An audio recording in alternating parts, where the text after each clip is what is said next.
So you get to see some gameplay here, and check it out. It's actually pretty good. So I'm really enjoying all of the game so far. So most definitely. Okay. The matches tend to be a little bit shorter than plane getting shot down. Matches tend to be a little bit shorter than in World of Tanks, but it's kind of the same flow of action. So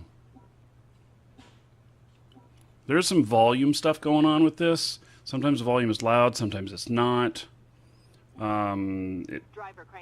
There's some sort of stuff that they need to fix with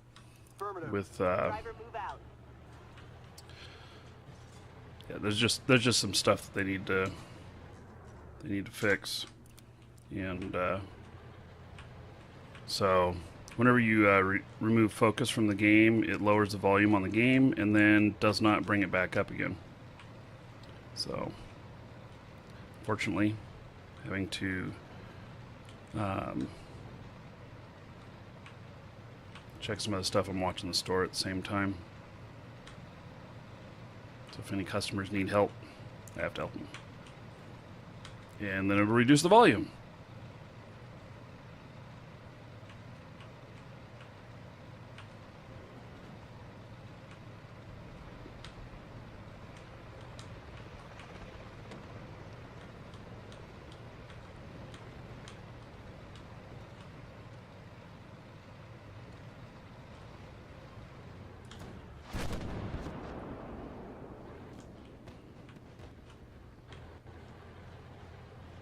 Ammo up.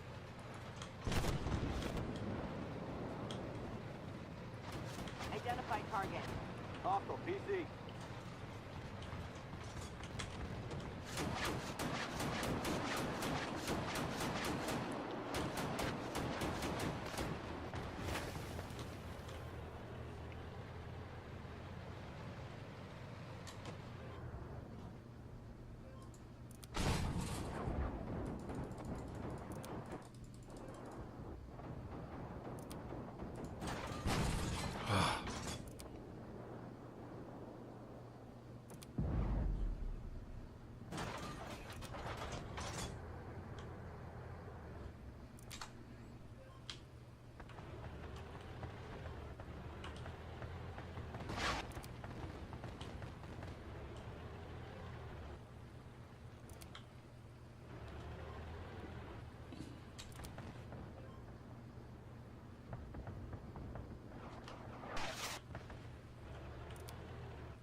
Okay, well,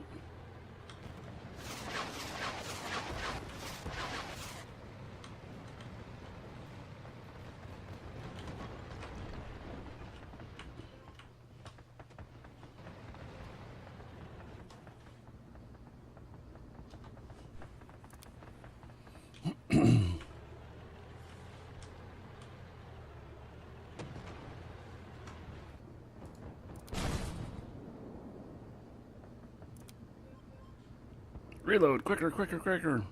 Ammo up. Target destroyed.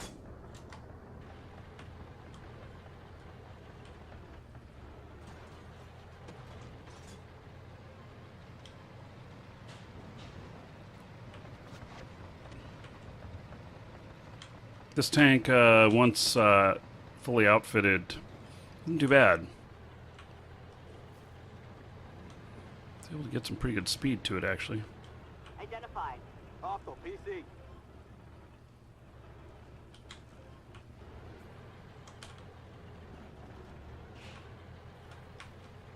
Identified. Hostile PC.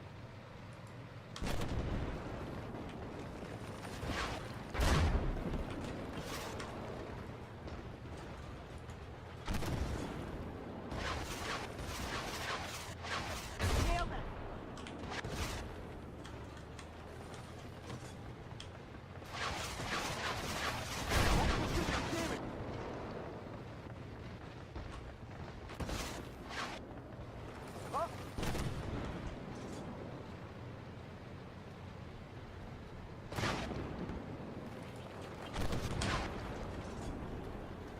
Identified.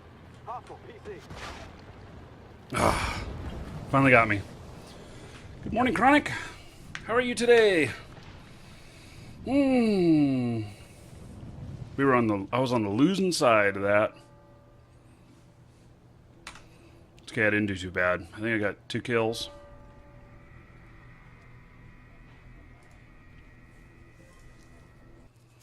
So I look forward to upgrading this up into tier 3 today, and probably the other one I got here too. So let me just see if there's any upgrades needed on this. This I have a little bit more work to do. Haven't been focusing too much on this. So I got 138. These are like experience points to apply to it, and so go ahead and unlock that. And I got the money to buy that. So it's all looking good. I'm not so thrilled about a tank game and a tank with tires, but it works. It works. Just a little bit different. I keep thinking that, what makes those tires so durable?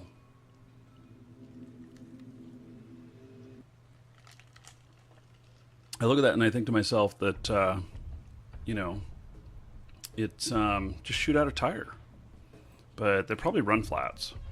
I had a Hummer, an H1, and the tires were run flats on that. They did have air in them for better performance, but I could actually run like 75 miles on a flat tire. Something like that. And I could pump air into them on the fly. So if I had a bullet hole in one of them, which I wouldn't, this was my own vehicle. It wasn't like I was in the military with it. Yeah, but for instance, it gets a puncture that you could keep pumping air into it and keep it inflated faster in most cases than the hole in it. If it was like a bullet hole or something. So, big slice or something, forget it. Driver, crank it. Affirmative. Hey, Samus. Scan for target. Affirmative. Driver, move out.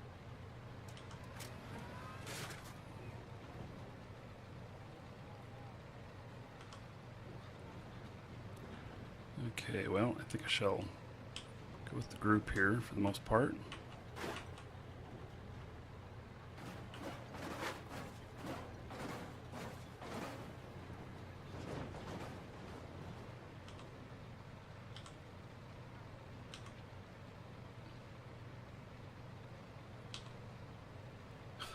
Piss off Vin Diesel and he shoots your tire. Well, yeah. I met him once. He's an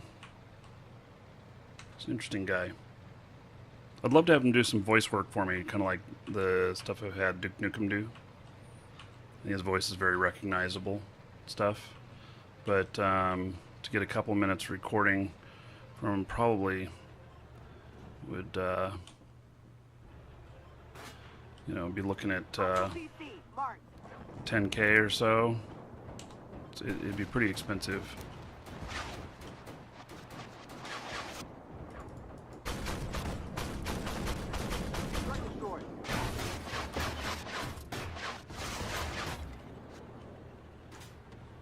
Identify. Hostile tank.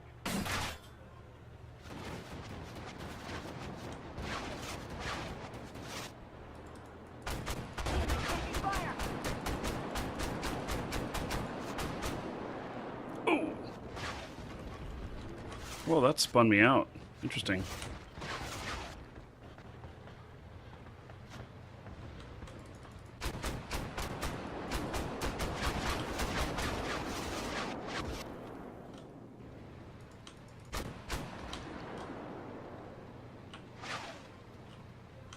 Identify target. I'm toast. I haven't quite figured this vehicle out. It's interesting, but I haven't quite figured it out. You just got this game, downloading it now? Cool. For the $15 to get in, very, very worth it. If you know that you're going to play it a lot, you can tell just by looking at it. Go for the whole $70 pack where you get 4 premium tanks with it. That would be my recommendation.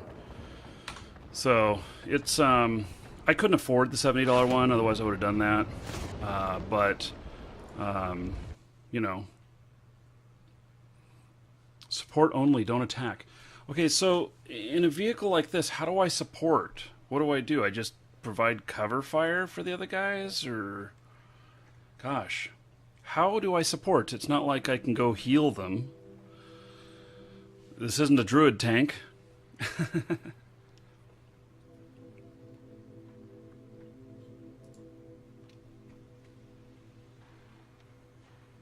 Yeah, you play World of Tanks a lot, so you're sure you play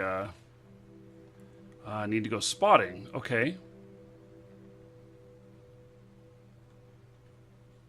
Run and gun. Okay. Alright. Well, I'll try that next match with it.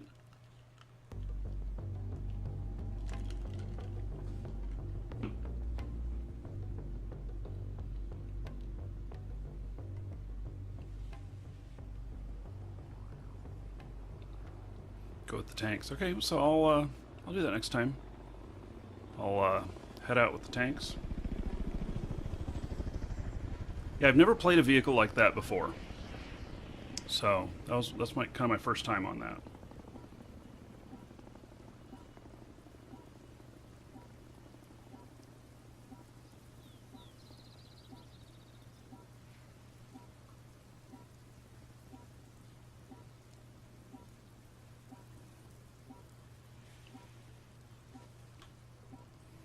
Driver, crank it. Affirmative. Gunner, scan for targets. Affirmative. Driver, move out. You can buy the 2 premium tanks from the Founders Pack, also when open beta starts. Okay.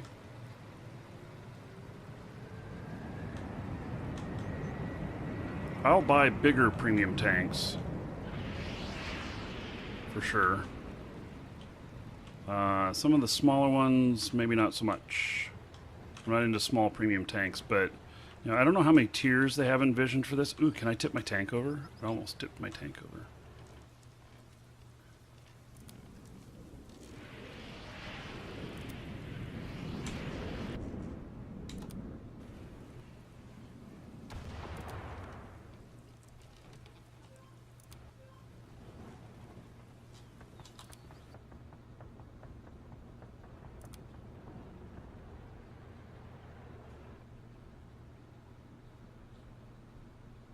The graphics in this far exceed World of Tanks. For sure. Okay, I think he's just still sitting there. Maybe not. Maybe we did totally lose focus on him.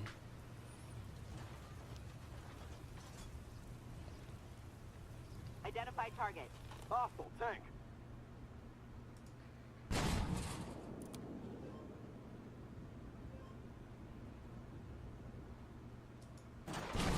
Identify target. Hostile tank. Damn. Damn it, taking fire! Turret's jammed.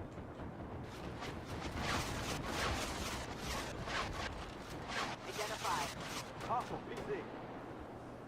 Okay. Turret's clear.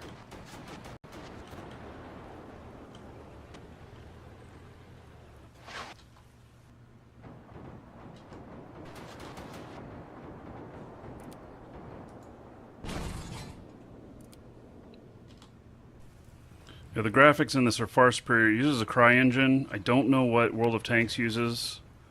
And I don't know if is this the first massive multiplayer CryEngine game? It might be. I don't know. But CryEngine is just an amazing engine. It's just the graphics are very lush and everything.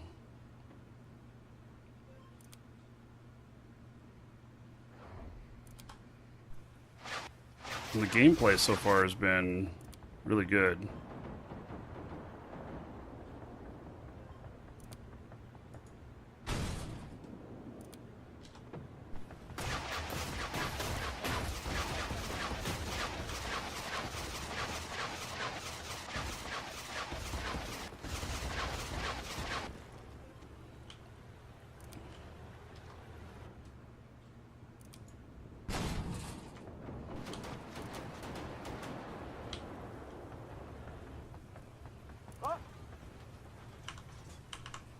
got this other ammo.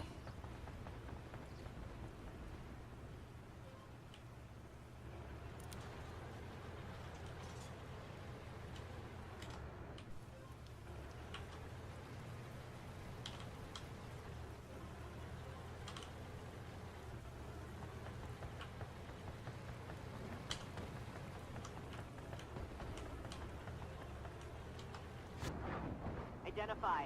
Hostile PC.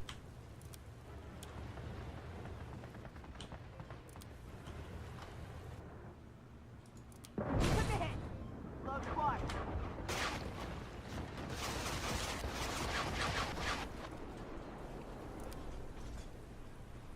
I only have a couple left.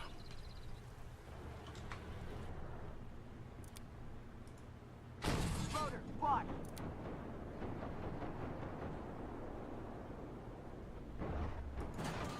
Low squad.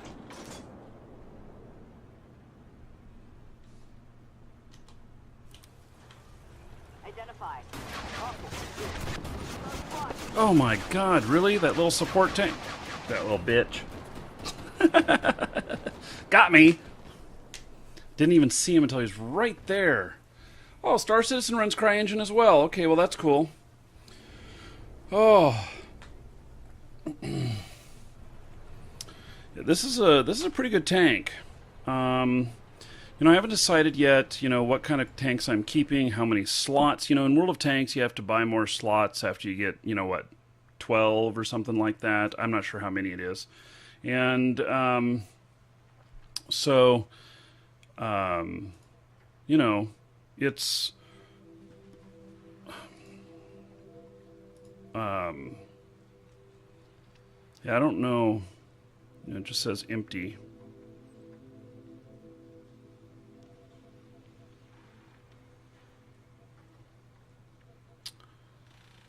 Tier. They have tiers 1 through 8.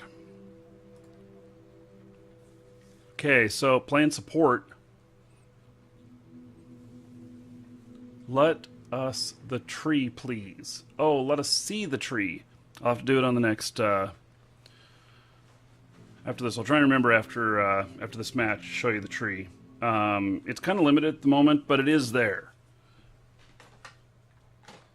So there is a tree there, and there are things to work for, goals and everything. So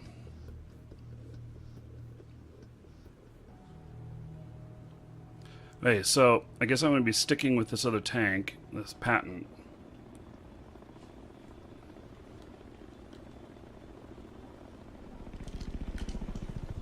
Try and go out in front of him, uncover a little bit.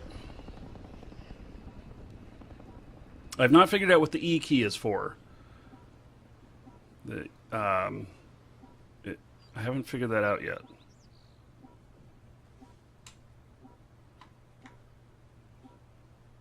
Does this tell? Designated target. Oh, okay. Figured it out. Now I know. Driver, crank it. Affirmative. Gunner, scan for targets. Affirmative. Driver, move out.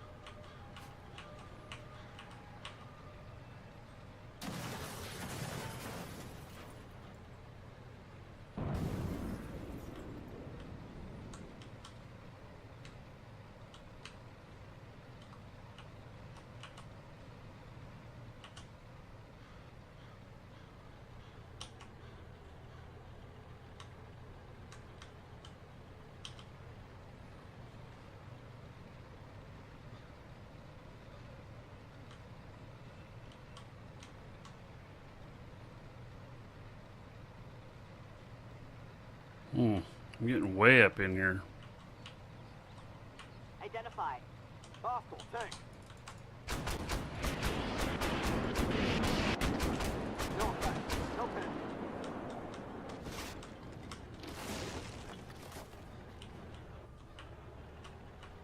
Identify target. Hostile tank.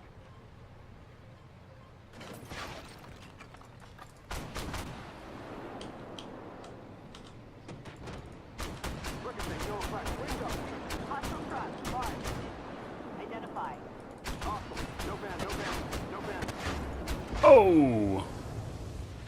One good shot.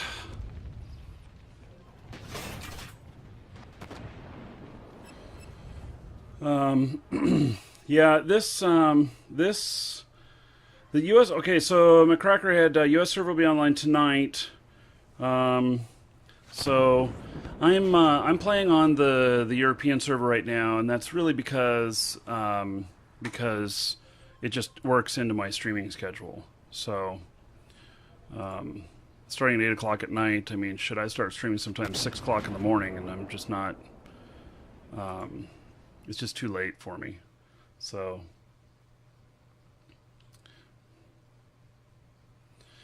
Yeah, you know, the better than what the graphics look like is what is the fun, what is the competition, you know, and all that. So, okay, dealers. So there's 2 lines here currently, and so here's my LAV 150. The patent will be the next one I can go to on that. You know, it'll be good, I guess. And then there's this as well, which I guess I'll decide, you know, when I get up here. I'm probably going to lean towards a heavier vehicle, but, you know, there's level 6. I don't think there's any 8s in here yet. I think it's only through 6. Okay, so there's that, and then there's this line here, and so fire support vehicles. You know, so this is the main line that I'm going down, and we'll see how far we can end up. I don't know if there's going to be any wipe or anything before, you know, before it goes fully live. There may or may not be. I'm sure that if they do a wipe and you spend anything that's real dollars, that they'll refund that, or I mean credit you again. So you can switch between US and EU, except from my understanding, I have not tried the US servers yet, but from my understanding is that there are 2 different progress veins, and so consider it to be 2 different servers.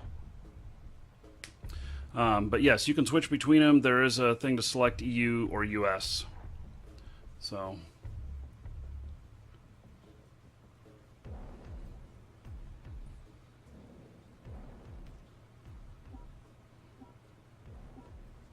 Oh, and let me change my camera view here.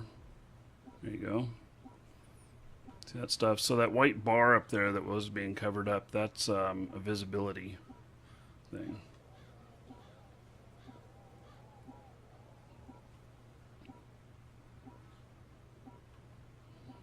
So I will be playing primarily US servers whenever this goes live.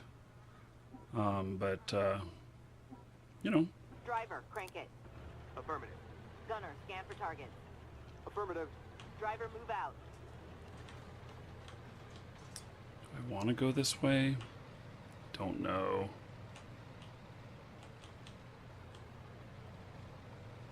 Look at this. Yeah!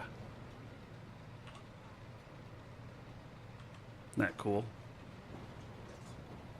I'm just following this guy. Maybe he knows where he's going.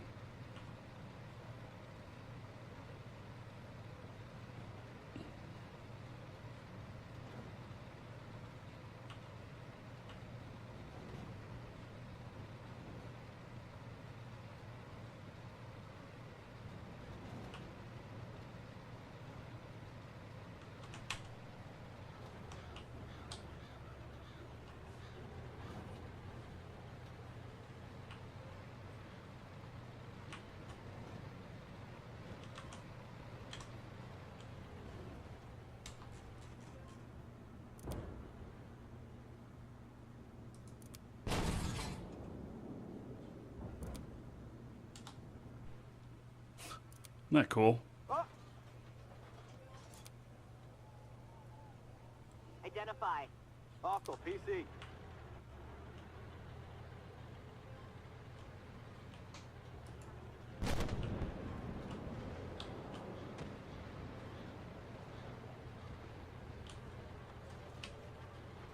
Identify target.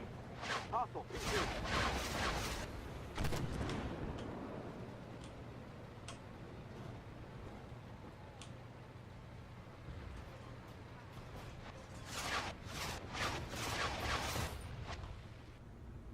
Identify.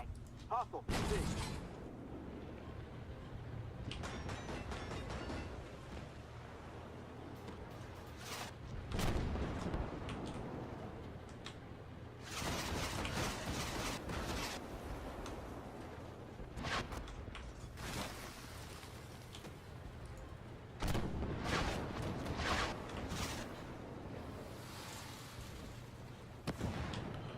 Whoops.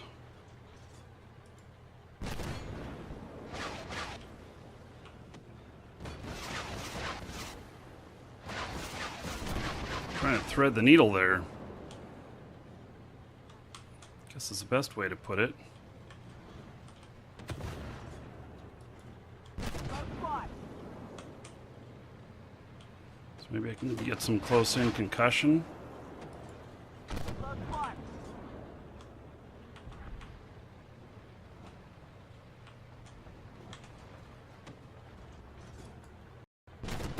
squad.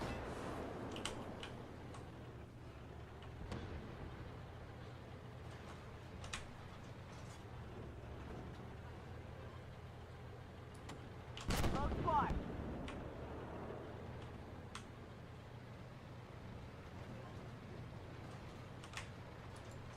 Rogue squad. I don't think this stuff's Load AC. doing very good. Oh, he just killed himself. Or did somebody snipe him from the back? Maybe somebody sniped him from the back up there. Load AC.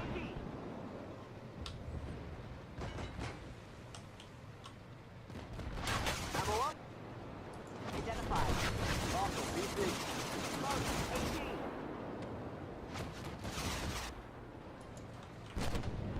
Loader AC.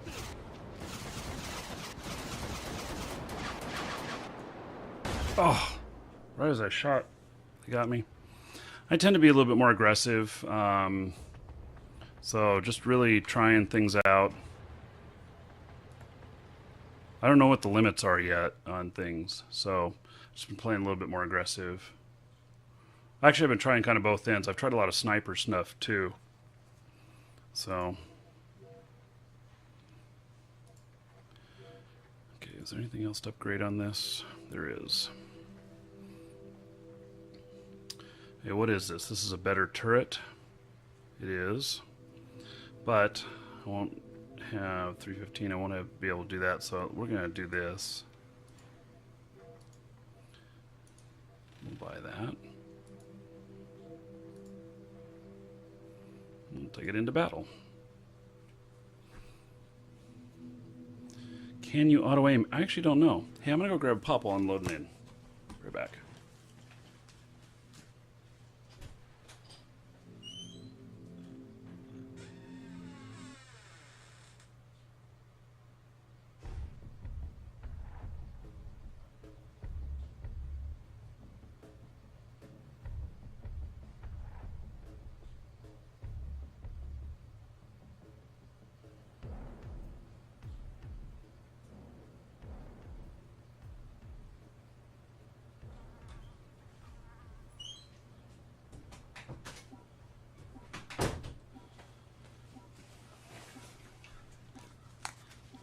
Okay, back in time for the battle. Woo! Dr. Pepper for the win.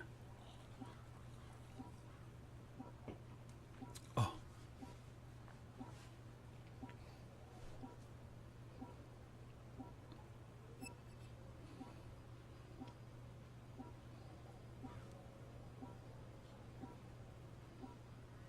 Driver, crank it.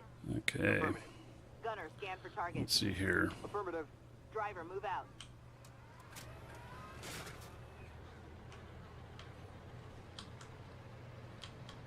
We don't have any other heavies in here. It's all ones and twos. Okay, well, we'll do some scouting out here. We'll find the enemy and then decide what to do.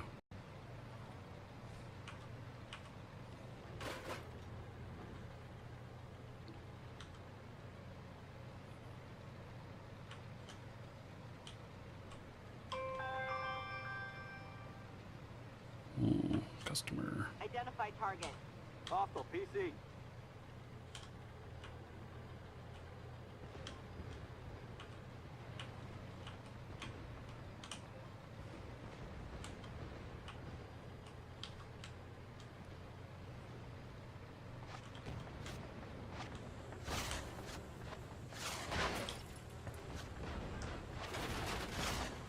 Identify target. Ooh, got some bad lag there. Get a little bit more lag on this because I'm playing from the US, but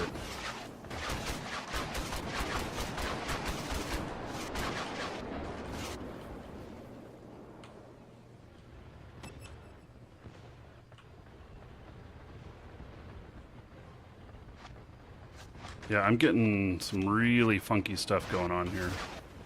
Identify. Having a hard time driving.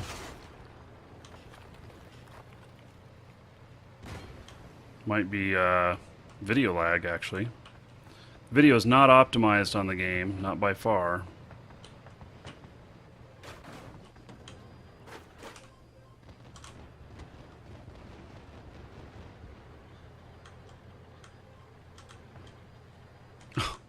Man, I'm having a hard time driving because of it. Identify target.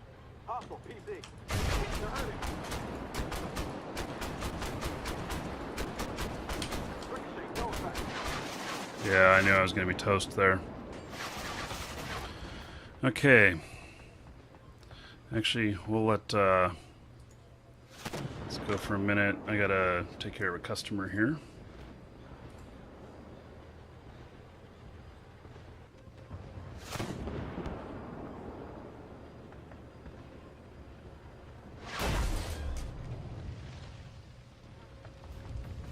Yes, he's toast.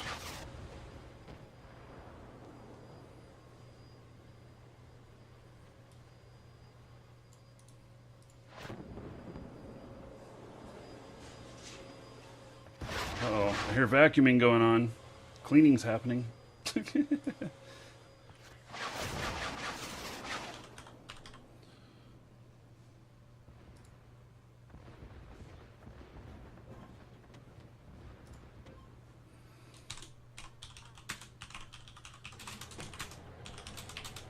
Oh, so it doesn't switch over to... There we go.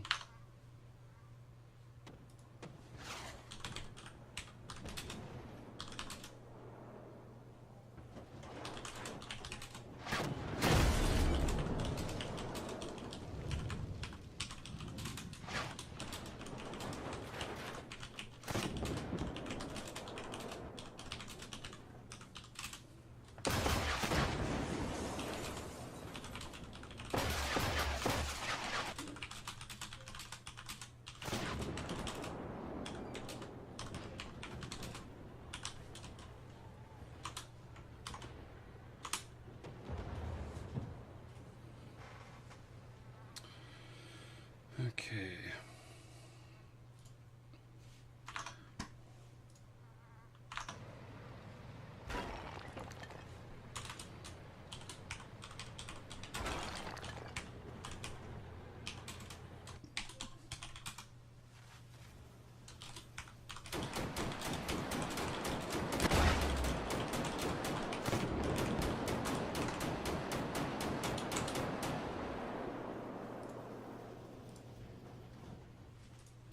Hey, there we go. Done with that customer. Yeah, so the lag, that was the first time I've really encountered a lot of lag. So, I don't know, you know, I don't know what the deal is with that, but my, I have not experienced much lag, and that's been pretty good since I've been playing from the US and I'm on the European servers. So, and you know, it felt like that was video though. Felt like that was video lag.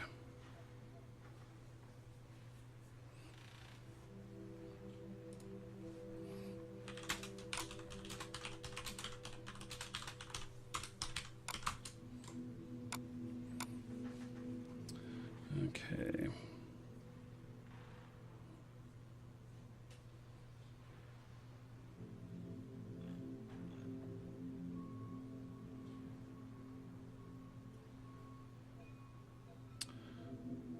See, that's all ready to go.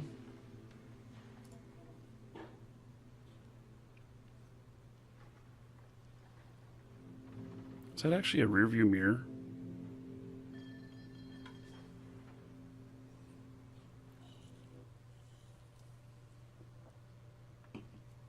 Might be.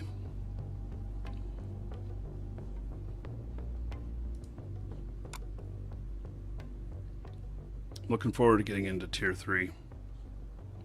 Most definitely. I'm getting close. A few more matches.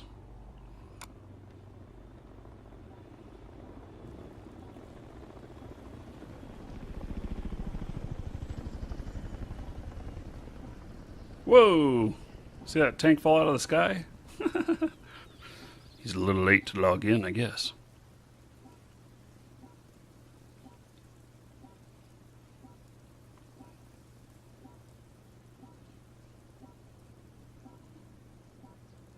So my ping is 113. Shouldn't be too bad. Driver, crank it. Affirmative. Gunner, scan for targets. Affirmative. Hey. Driver, move out.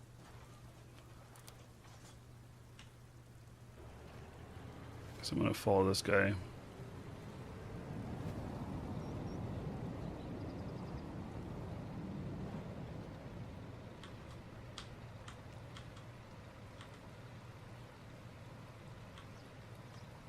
Or not. Anyway, he's just going to sit up there. Okay, fine.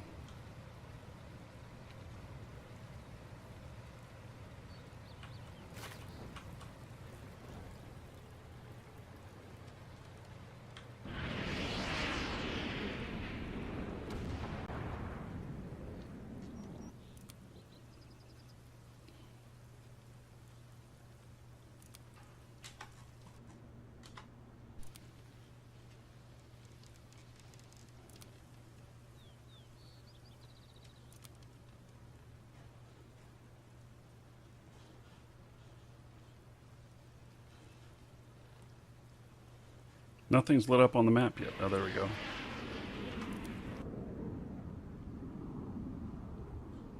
Can't see through whatever's in the way there. Hostile target, marked. Whoa, look at that lag all of a sudden. Okay, I don't know what that was. My ping didn't go up.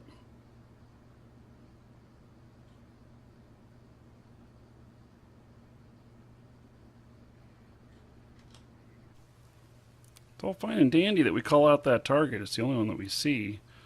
He's behind stuff, though. Can't get him.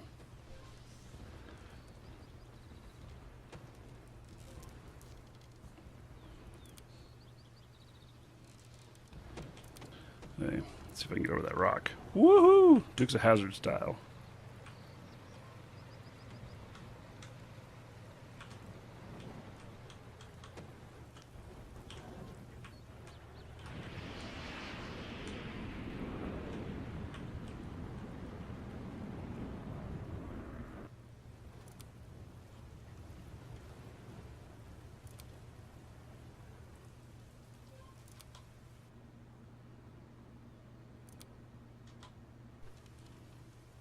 Identify target.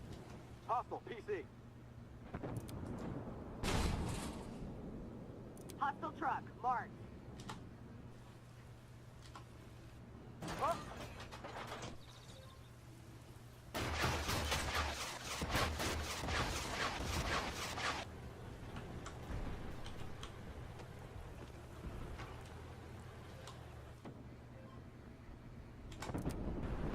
Keep marking that guy over there. They must be able to see him from over there, because I certainly can't see him out from this side.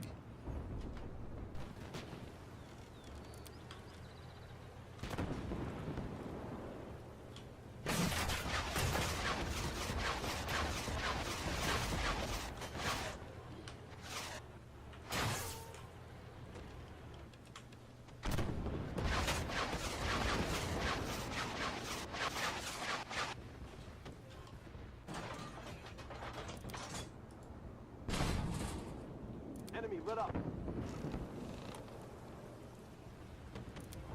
It's on fire. Hit him pretty good.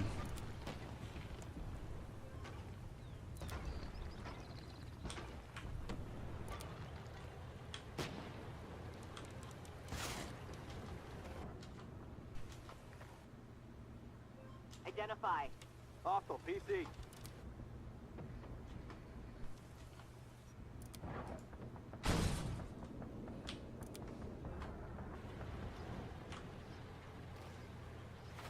Ammo up.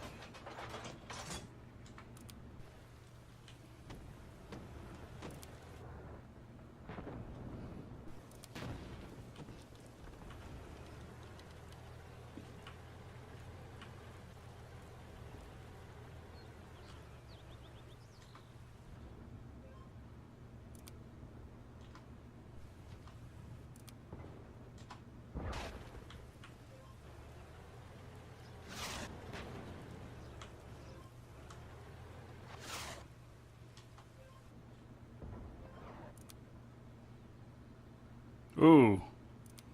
Yeah, look at that lag. You know, maybe it's server-side lag. Maybe that's what we're dealing with. We got server-side latency going on. That's part of all what this testing's about, though. This game is excellent. And this is just part of the testing.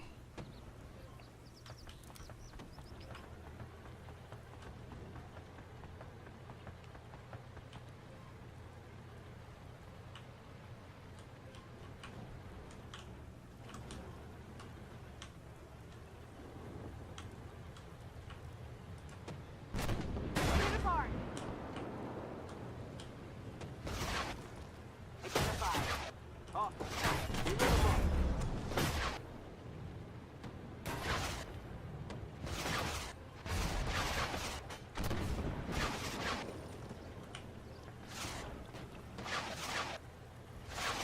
Damn it.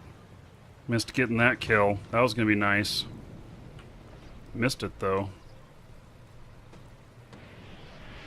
Somebody else got it.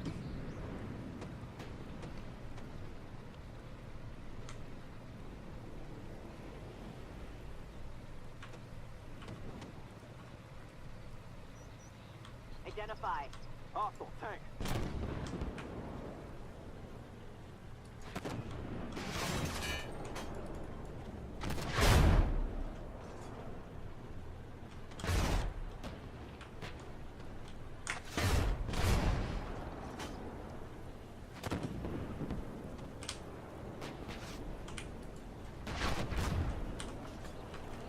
He's having trouble thinking about getting around me.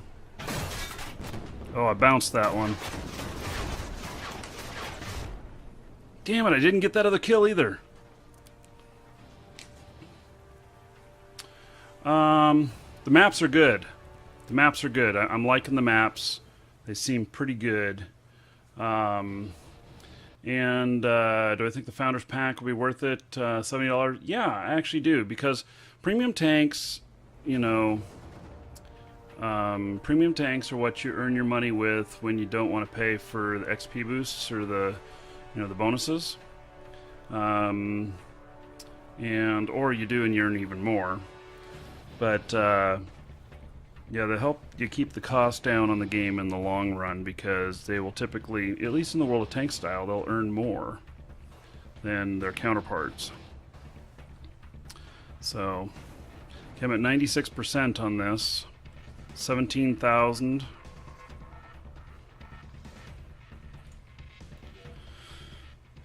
Hey, we're going on this guy again.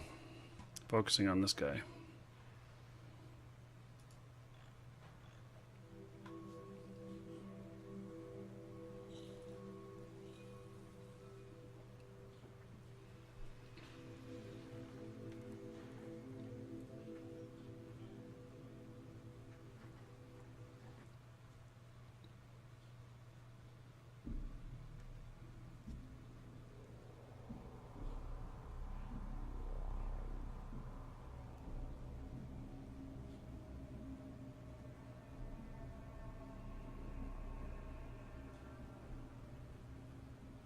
Oh, it's the jitterbug.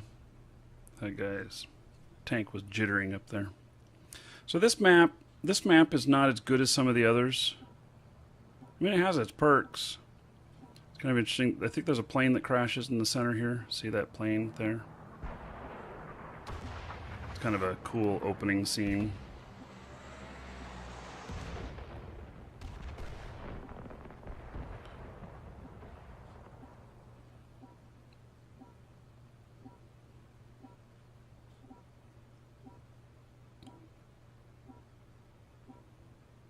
Driver, crank it. Affirmative. Gunner, scan for targets. Affirmative. Driver, move out. Okay, just gotta figure out where I want to go on this.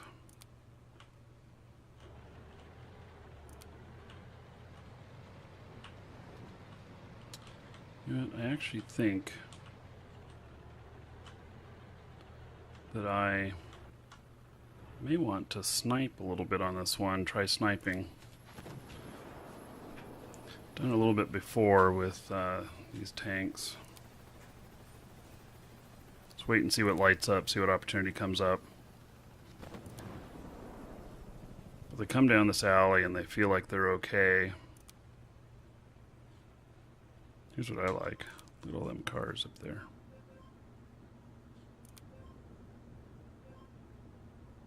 Can I hit one of them? They don't even flinch.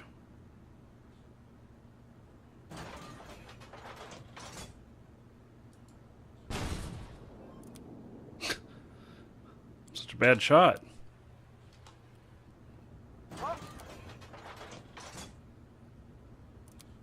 Well, is that a drone?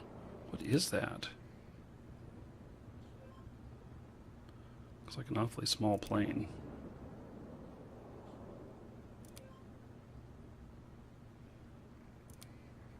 Identify target. Hostile PC.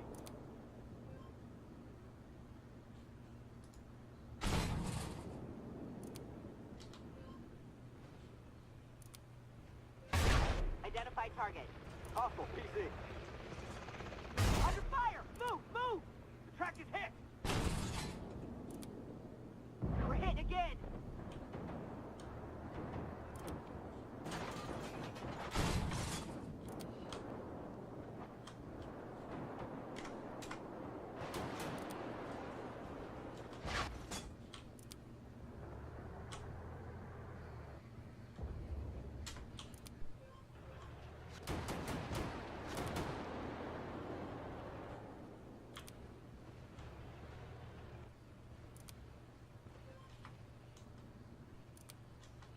Identify target. Hostile PC.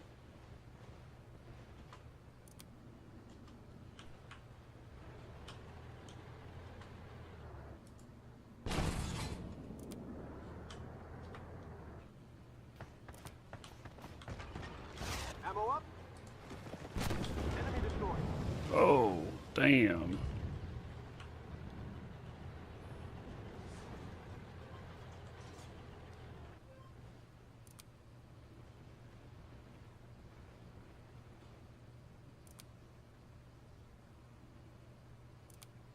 I haven't seen anybody come around oh, here I am pointing at the screen. I haven't seen anybody come around the side up over here, lighting up on the map.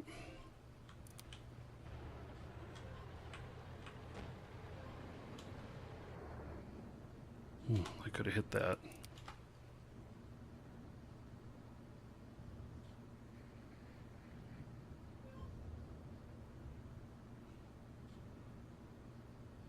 Comes up over that berm trying to get out of there. Might be able to hit him. Or hit that guy.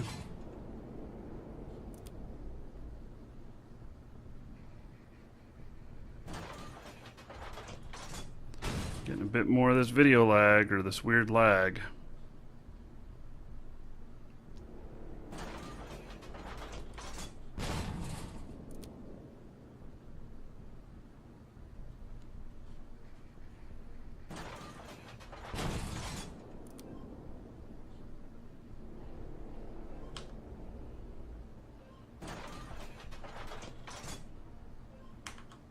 Loader, squash.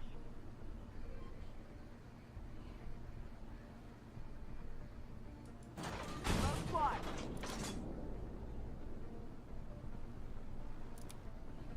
So my controls get a little wonky whenever I encounter this lag.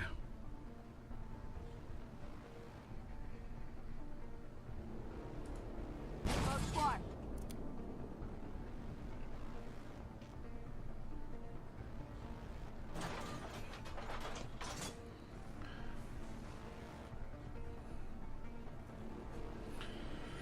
Hey.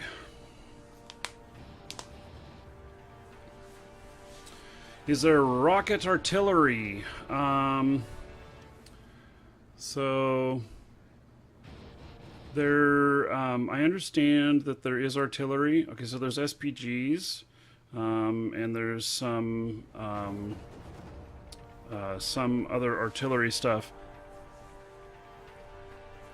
But I don't know everything that's available yet. So, hey, this guy's at 100%, but I need more money. So, to buy my next level on this, which is right here, the T62, I need 20,000, and I've only got 19,400. So, gonna have to do a little bit more.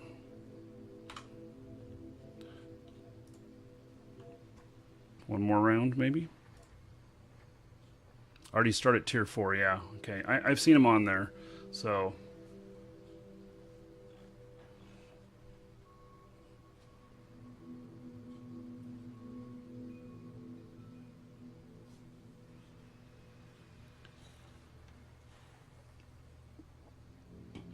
Question in on YouTube. The other game that I was playing earlier is Hawken, Hawken. You can find it on Steam.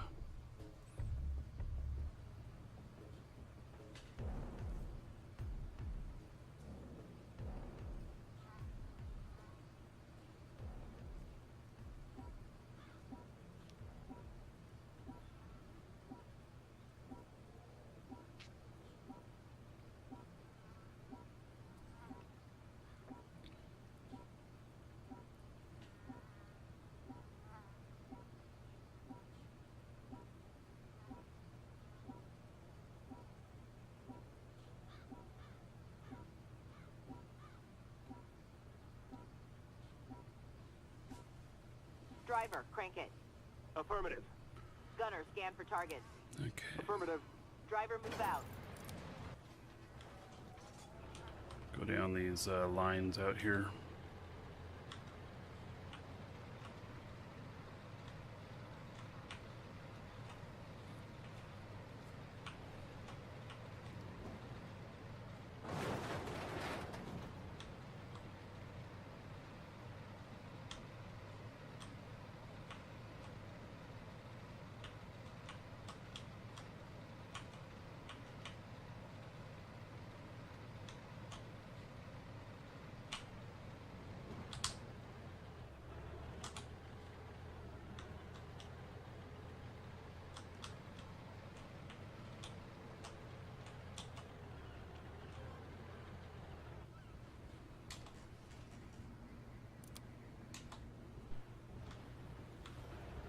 Hostile PC, marked.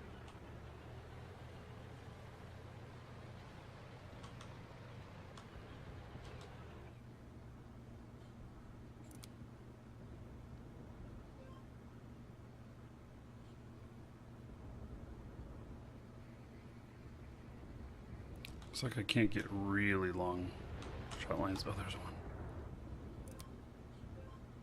Missed him.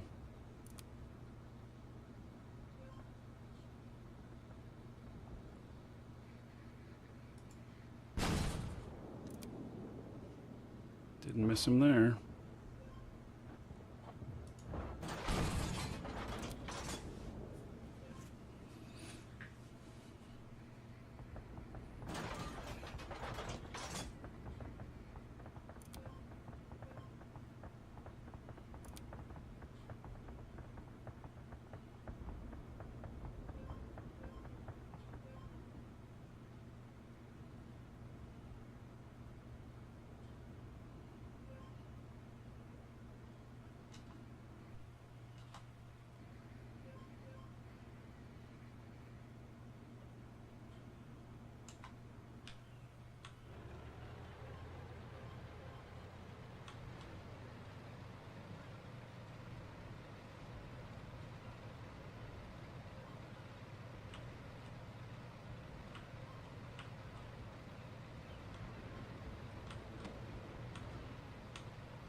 Hostile PC.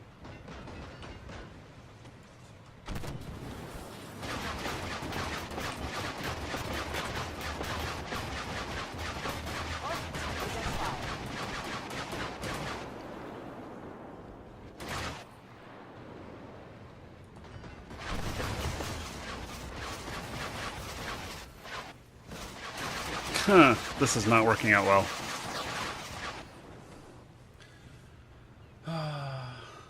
Oh, Alex, you got to sleep in, huh? Yep.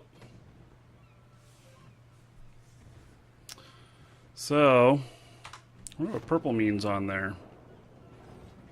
Exit to garage. I wonder if that means that he was friendly fire or something. Not sure.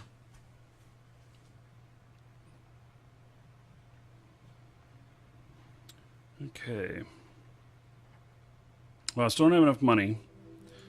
The guy's still in battle. So, let's see here. We got more to upgrade. We got 319. I mean, gosh, if I upgrade this... Yeah, if I upgrade this, I don't have any money for ammo, right? Because I have to unlock that ammo, too. So, I do not do that yet. Otherwise, I'll have to mount that other gun again. Next one, I'll be able to do it. Hey, Sirion. Sirion, does this game interest you? I think it's looking pretty good. I'm having fun with it. A lot of fun with it.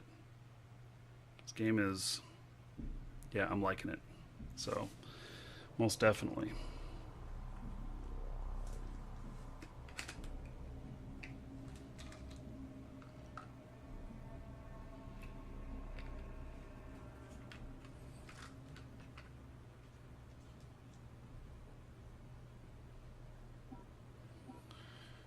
Okay.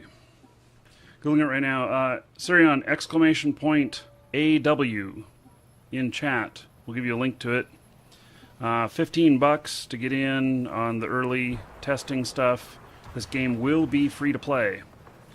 And so, you know, if you're willing to wait, you can just try it free to play later.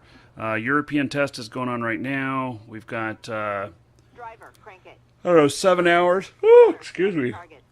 7 hours or so. Driver, move out. And we'll have the American test. Ah, sorry.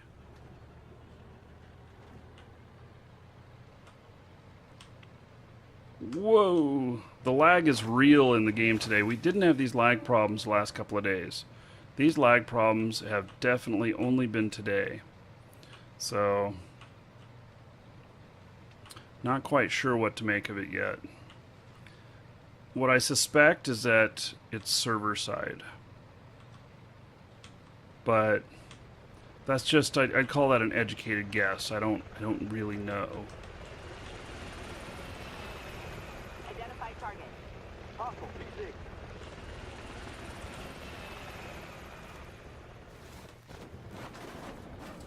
Sorry, just ran in front of that other guy again.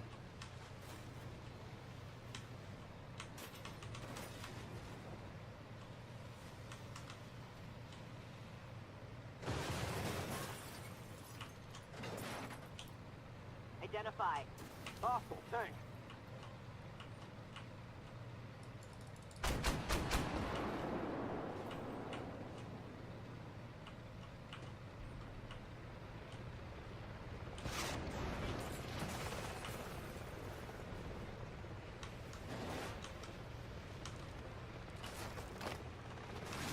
I'm having a little bit of control problems here with this lag.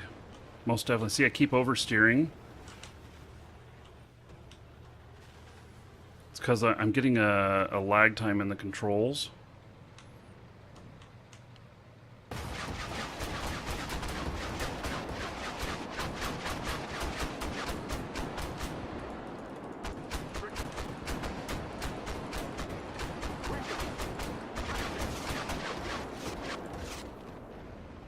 Identify.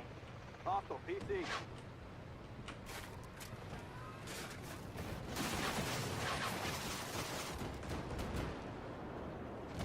Identify target. Hostile Got that one.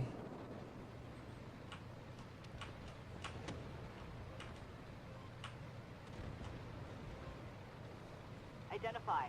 Hostile tank.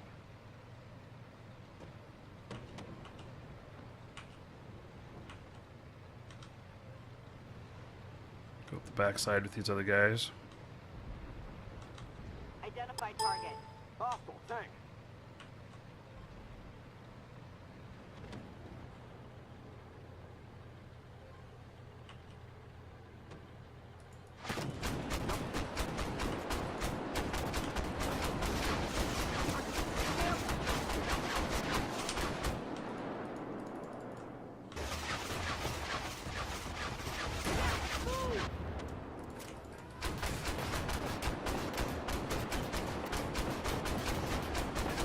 I think he was AFK.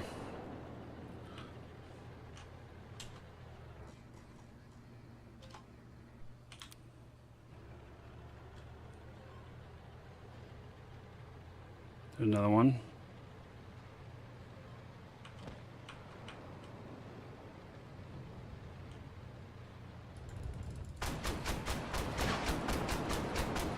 Oh!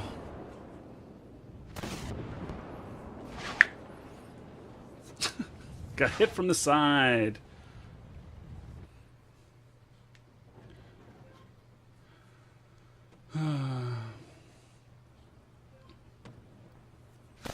Sirion, you know, just wait until the next stress test comes up, whatnot. This test period only lasts through the 3rd, and then, you know. Okay. Whoops.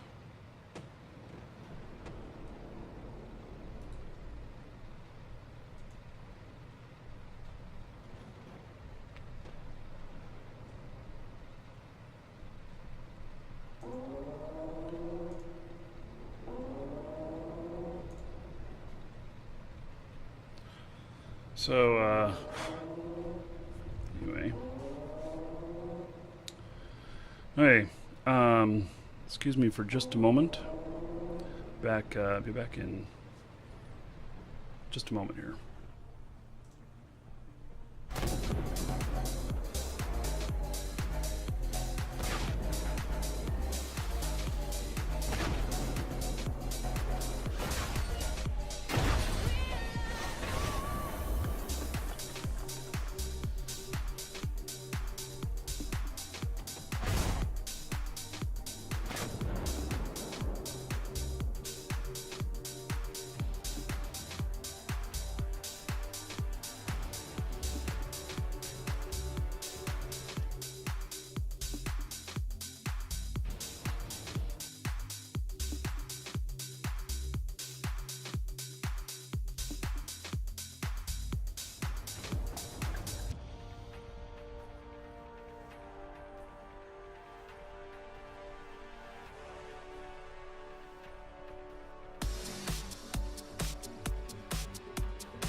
Okay, got a victory. Yay. I'm not really a big fan of this tank. Not really.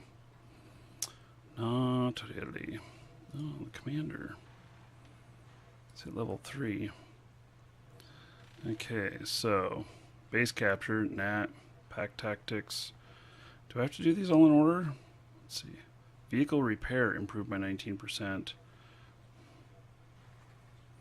I guess this one would be good for pack. What? I thought that I was supposed to choose something else here.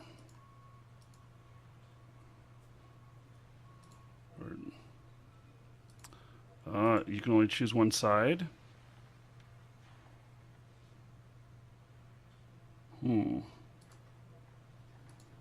Okay. Crew on this. Smooth ride. We're not doing ramming damage with this. Top speed increased.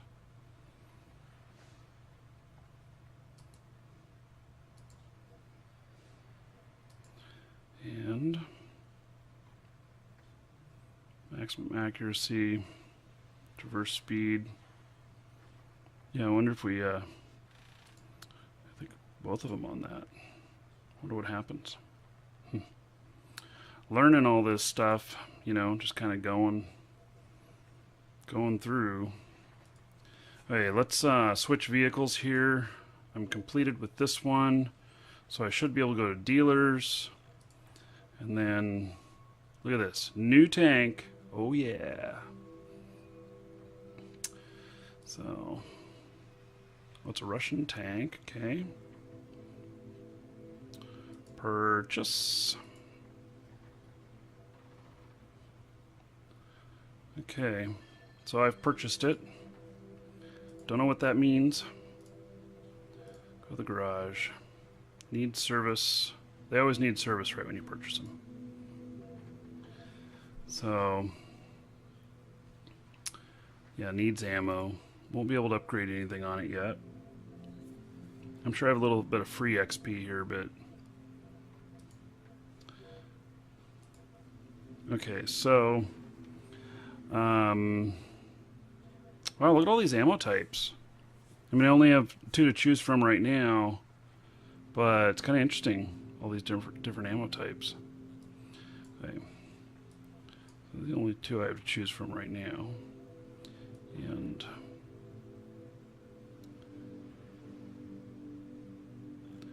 so put in like 10 rounds of that. I use mostly.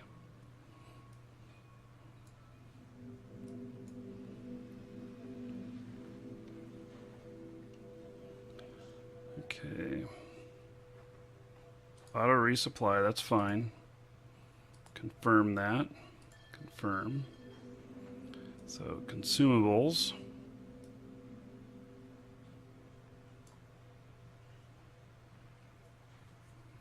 Yeah. So, basic repair kit. Basic first aid. And then, I thought about the fire extinguisher being auto. I think I'm going to do...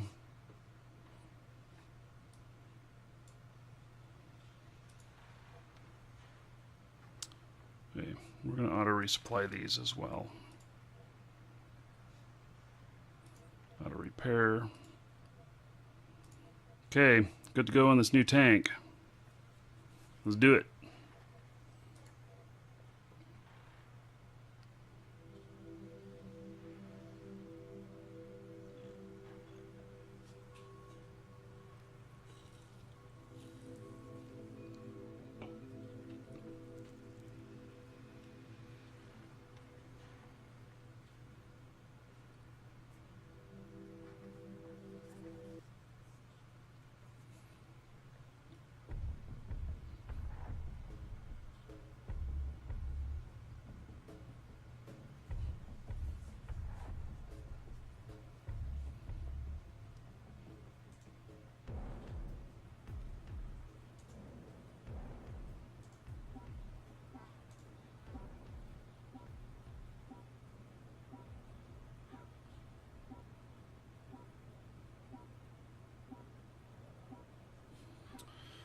Hey, I expect some slowness, but I expect more fun. Oh, there's tier 4s in here.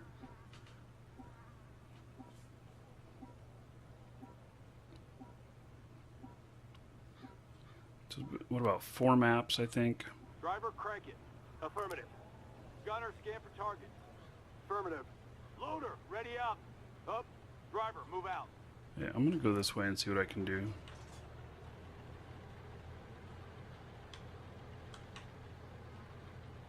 We don't have any of the scouts.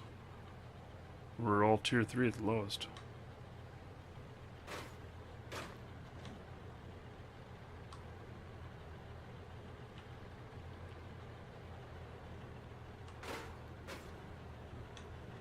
Whoa!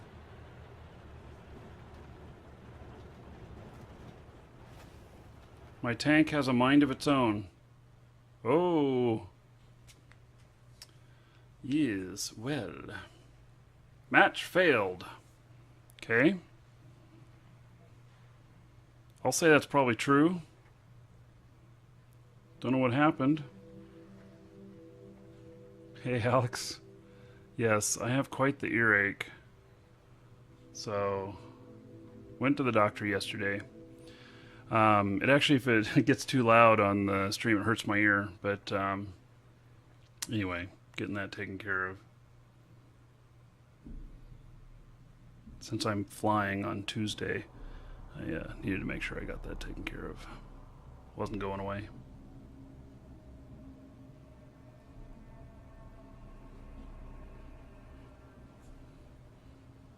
Wonder if they restarted that server that we were on.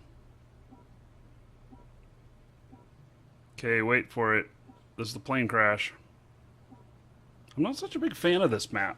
I haven't figured out what I like on it yet. Okay, there comes big plane getting shot down.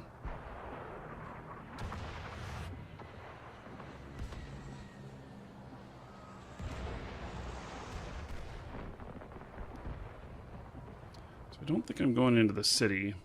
Driver, crank it. Affirmative. Gunner, scan for targets. Affirmative. Loader, ready up. Up. Driver, move I'm out. going to kind of do the same thing I did in the last one. I'm going to sit up over here and pick a few off and then decide where I'm going.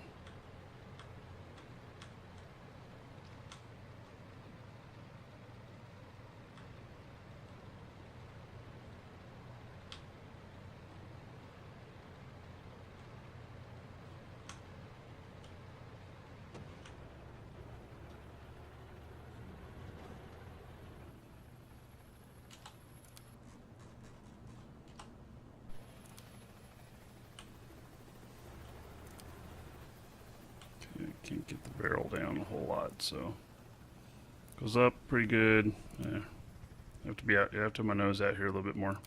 Looks like Jordy's going this side.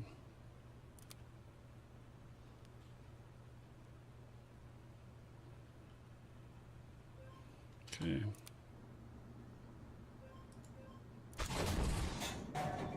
That fell short. My load time pretty long. What happened there? Did I hit him? Not sure that I did. Ammo up.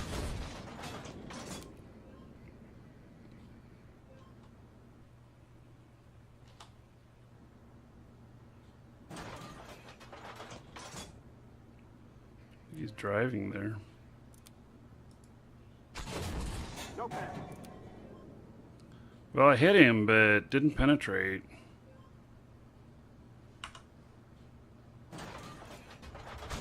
Load HE. So I'm loading heat. See what happens on that.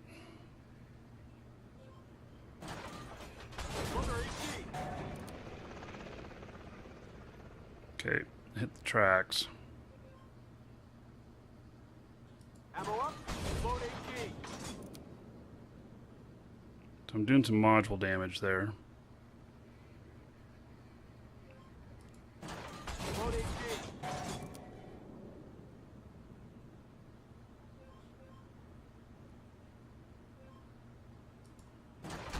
Loader HE. I think I hit him. Yep. Ammo up, load AG.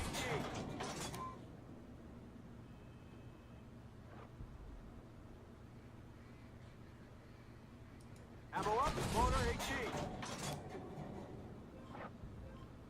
He doesn't aim very good. He's missed me twice. Load AG.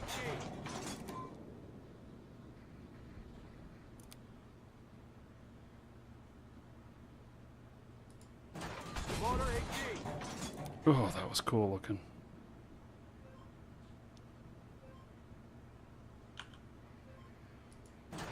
Load stay low. Enemy lit up. Is he on fire?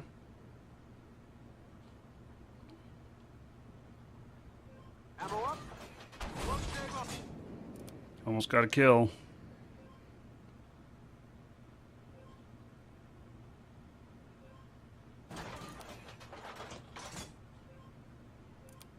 Somebody's sitting back there.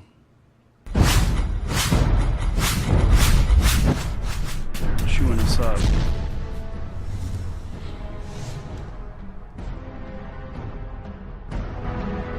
What's up, guy and girl players of WoW? Taro here, and in this video I'm going to show you what it's like to open 791 salvage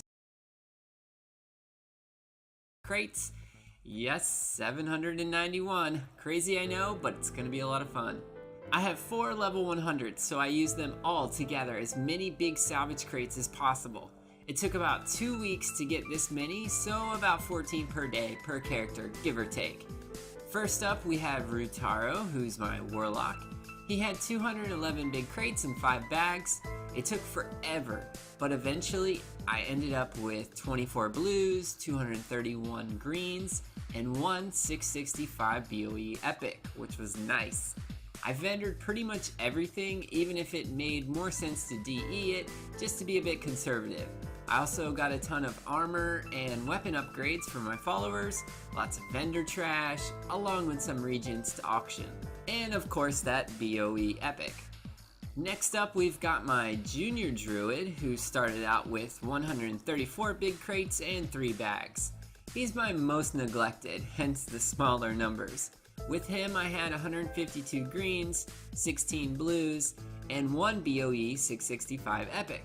Not too bad, and he also got a ton of vendor trash, some of those weapon and armor upgrades for the followers, and of course lots of regents. For my third alt, my mage, I had 176 crates and 7 bags to start, and this led to 181 greens, 36 blues, and 0 high level epics. I bet you're asking why I'm vendoring all the greens. Well, I don't need the luck of a transmog to show the gold making in this video, and I also can't assume that everyone's gonna get good luck with their transmog pieces from the greens, so instead I assume you get none to keep the numbers on the low side. Finally, we have my main, who of course is Taro, my druid. He had the most big crates with a whopping 244 and 11 bags.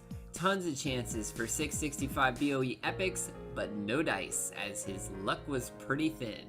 Instead, I netted 250 greens and 32 blues, along with some regents, and the vendor trash, and of course follower upgrades. Now if we add everything up, it breaks down like this. 765 big crates and 26 bags equaled 814 greens, 108 blues, and a ton of vendor trash, which gave me 10,421 gold across all the characters. And then we had 2 epics, which generated 18,765 gold, and some regents for 3,787 gold. The grand total potential for doing this many crates and bags came to 32,973 gold. And I did not factor in any blue, green, or lobby epic that I sold on the auction house, which could have made some decent difference. Almost 33,000 gold is pretty good anyhow, considering the effort involved is pretty minimal. You do a little more than 2 sets of missions per day, which doesn't take much time at all. Well, I hope you like this video and it gives you an idea of how worth it is to have a salvage yard. I have a huge announcement coming in a video tomorrow you don't want to miss. So watch your subscription inbox for it. And lates everyone, have a great week.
Look, enemy destroyed.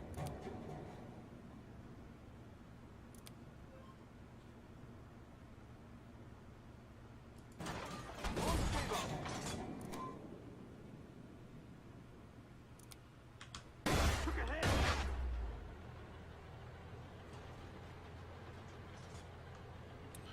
Hey. Only got 4 of us left.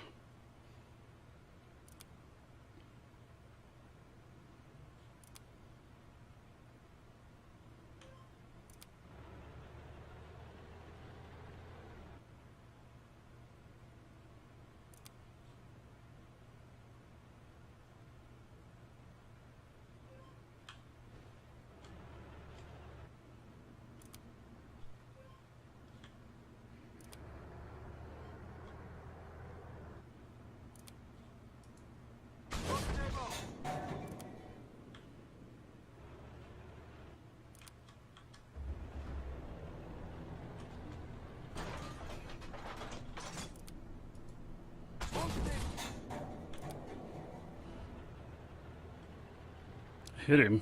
Identified. Hostile tank. Ammo up. No effect. Oh,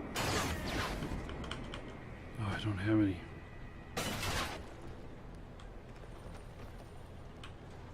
Okay, guys, hopefully you can hit him in the backs while they're coming up looking at me.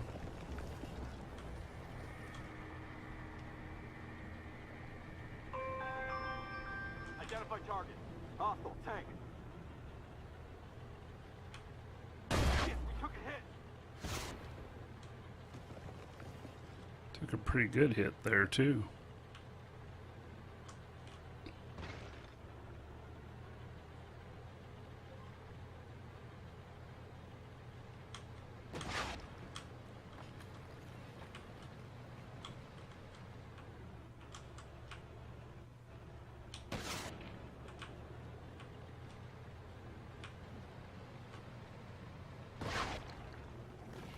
Oh, come on! I was pulling the trigger right then!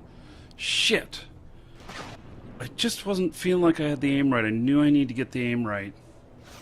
Damn. Is this a Steam game? No. This is Armored Warfare. And there's some information about it. Okay, I gotta take care of a customer here.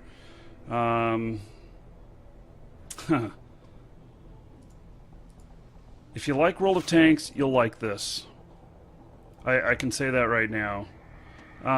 It will be free to play. It's not currently during testing. Kind of the new standard. Pay for testing. Not so excited about that, but you know.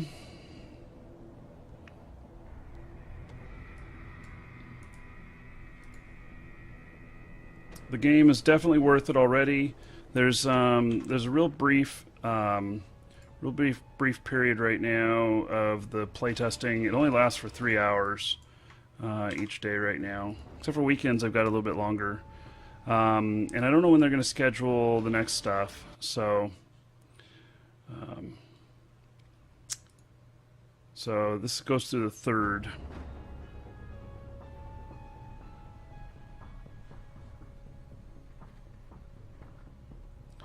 Okay. Gotta finish up with this customer here. I'll get in on the next match. I'll see if I can upgrade anything on here first. This was my first time with this tank, and so I have no upgrades on it whatsoever.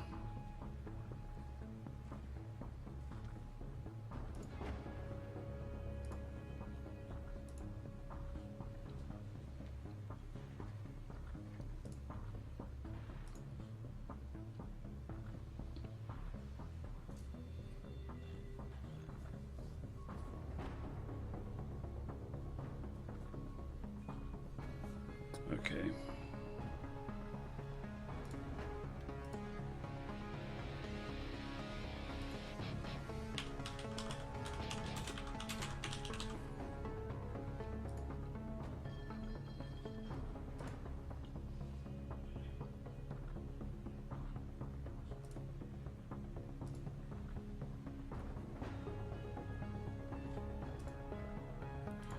Okay. Customers all taken care of.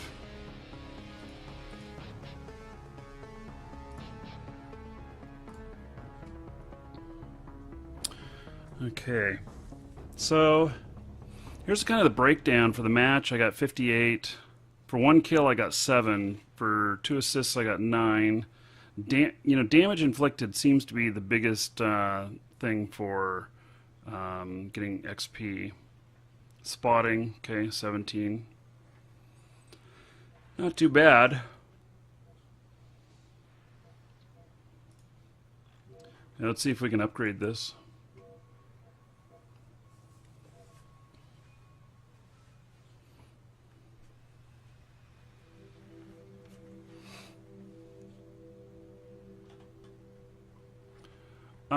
Does it do anything above World of Tanks? Well, it's got the Cry engine, which is just pretty spectacular, actually. You know, it's yet to be seen what exactly, you know, this is good for. Yeah, let's see here. I guess we're going to do the rangefinder.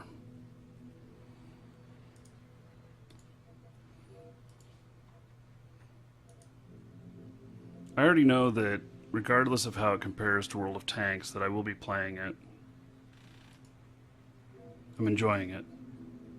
So, this is not World of Tanks, this is Armored Warfare.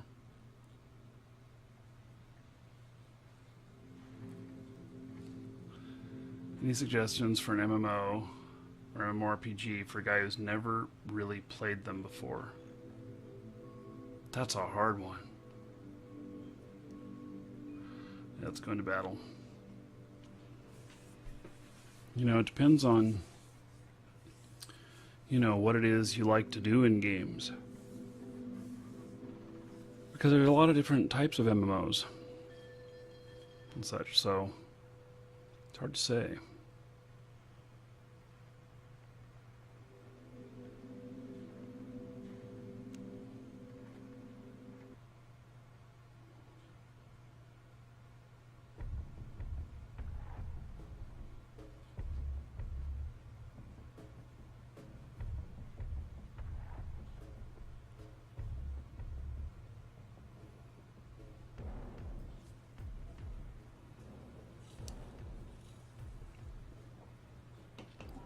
You know, you could try Eve, !Eve.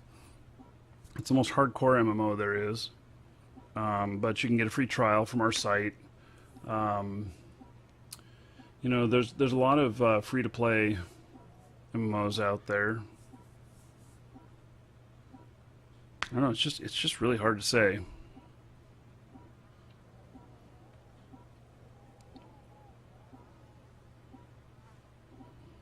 Driver, crank it. Affirmative. Gunner, scan for target. Affirmative. Loader, ready up. Up. Yeah, I'm Driver, gonna go move out this way. Do have some tier 2s in here.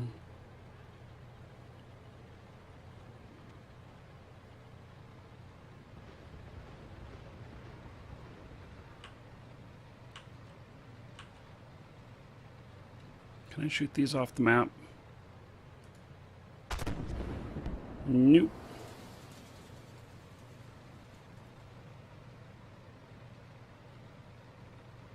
You guys seen this yet? Isn't that cool?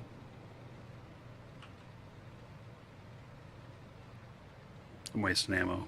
I have to pay for each one of these ammo. If you're just a ammo wasting fool, it's gonna cost you. Take you a lot longer to get your modules and everything.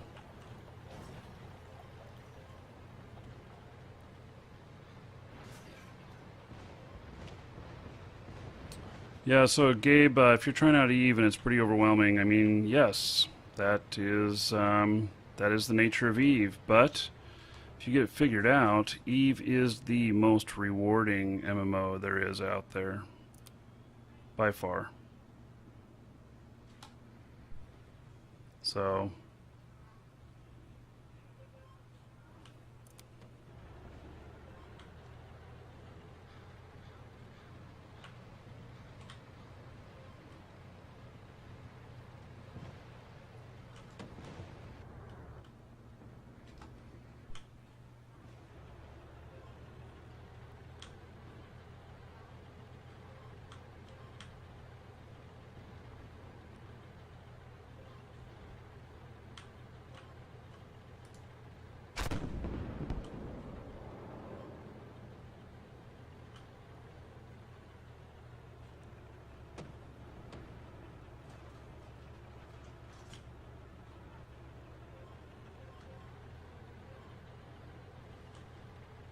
Identified.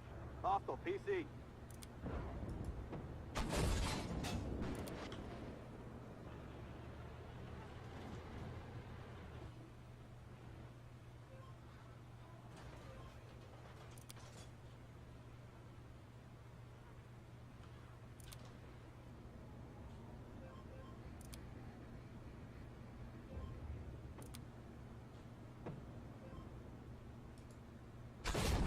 Enemy destroyed. Got him. Look at that.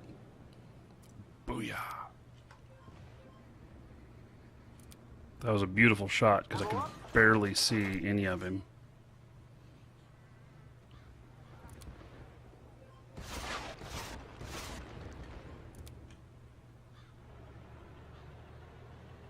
Identify target. Hostile PC.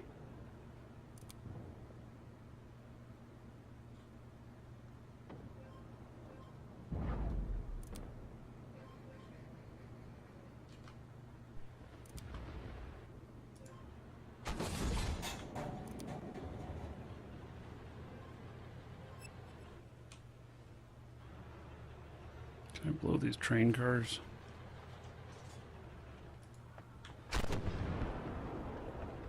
Nope. Okay, I'm starting to like getting into these bigger tanks.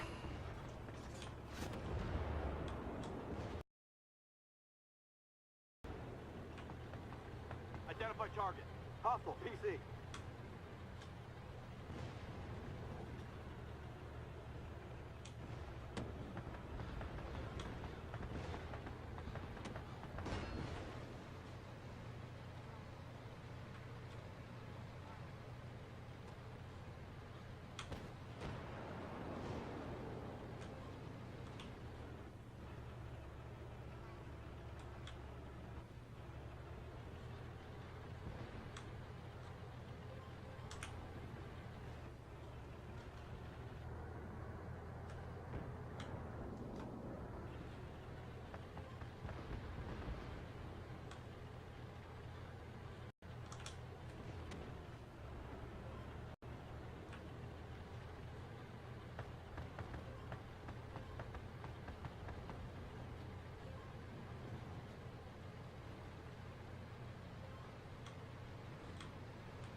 Hostile target, marked.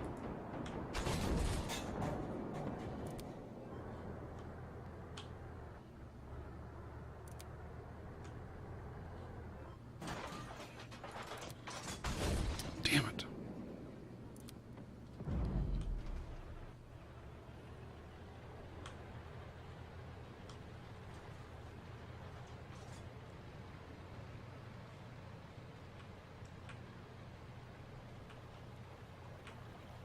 Identify target. Hostile PC.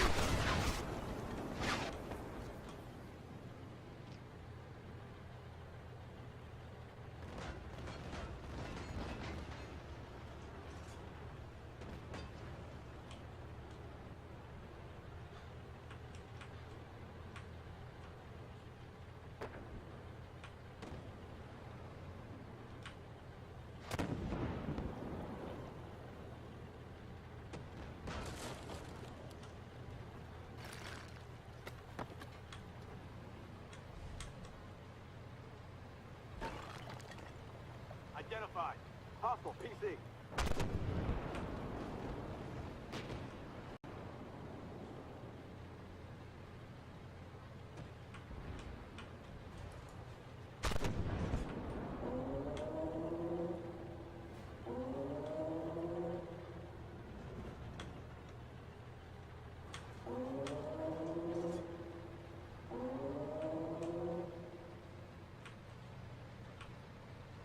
Identified. Hostile PC. Fight to death.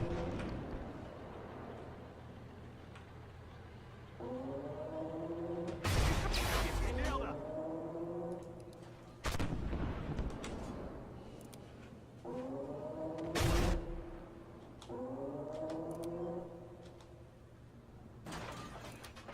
Track that.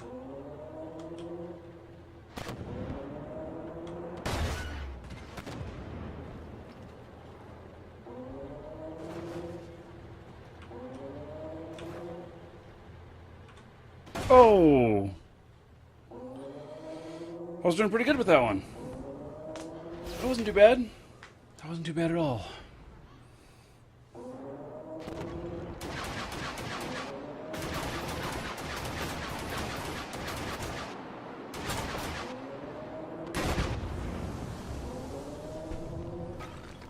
You, sir, rock.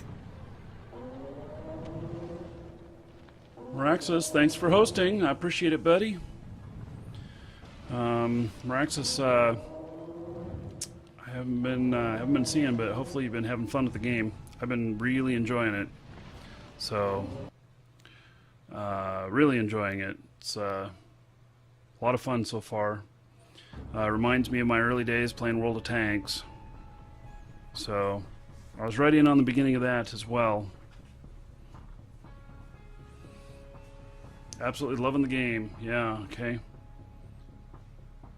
Yeah, well, I'm in the EU servers right now too, and I'm having connection issues. We've been having some weird connection issues. So, but I seem to be getting through them.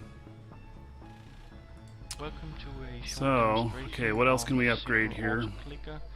I've loaded World of Warcraft and I'm going to make a short script just to show you how the program works. Now I'll start by clearing the script, press refresh and select the window that I want AutoClicker to send the mouse clicks to.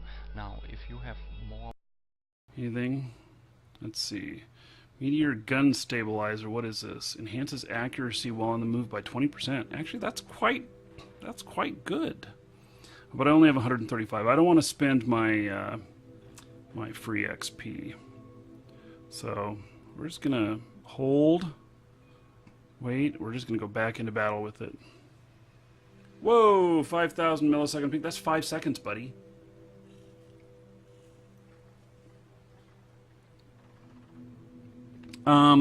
I would say that comparing this to World of Tanks, everything is very comparable. Is there anything that that World of Tanks has that this is seriously lacking?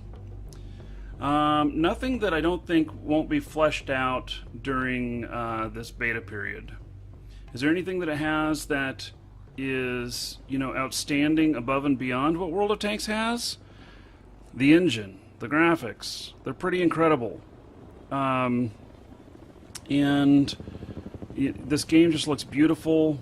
I'm really liking it. The gameplay seems to be pretty good. So I'm not having complaints. You know, we've had a little bit of lag issues today that are just really weird. But I think that's server-side lag, and I don't think that it's something that they'll get figured out. I mean, we are in testing right now. This is not finished product.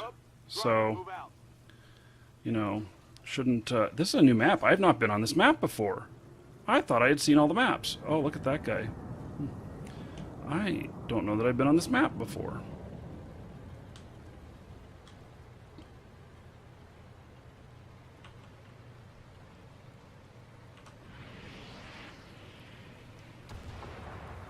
So as far as, you know, Hesh working properly, or HE, or AP, or whatnot, shit, I don't know. I mean, as if I know what all of those... I have no real-world experience with that. I mean, I have just a little bit of book smarts, but, you know, the shit's working fine. That's all I know. Okay, buddy. Let's see here.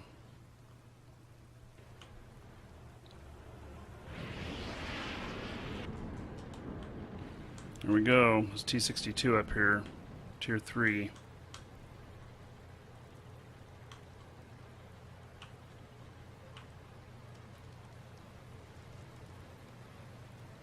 Pop my head up here. Might be a mistake, but...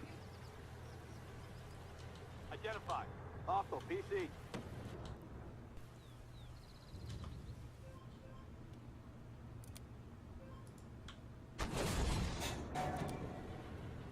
Under fire. Took a hit. Move. Hostile target. Mark.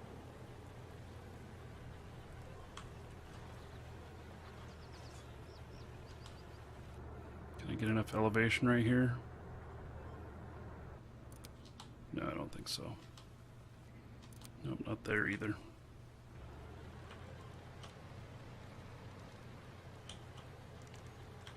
Oh, who's seeing me? Where are they seeing me from?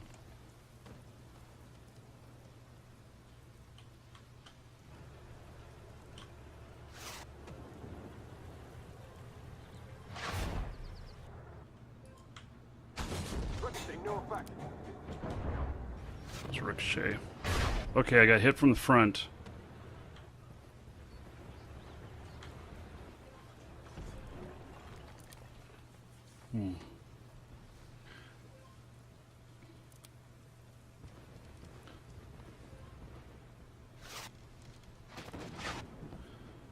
So this is a new tank since yesterday. It's T62. Trying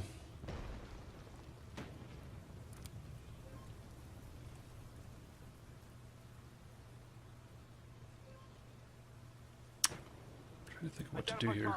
Hostile PC. Damn. Okay. Went out just a little bit further. Bam. Oh, I fucking missed him.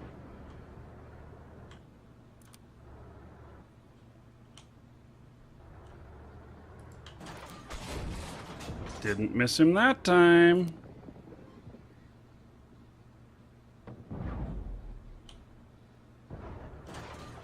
Bye, buddy.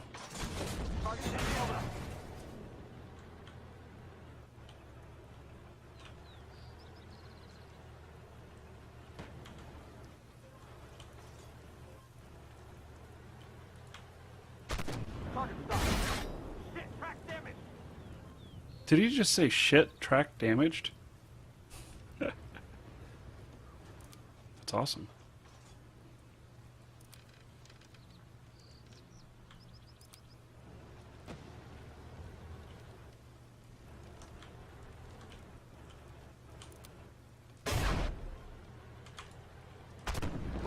Look at that ricochet. I love it. Oh!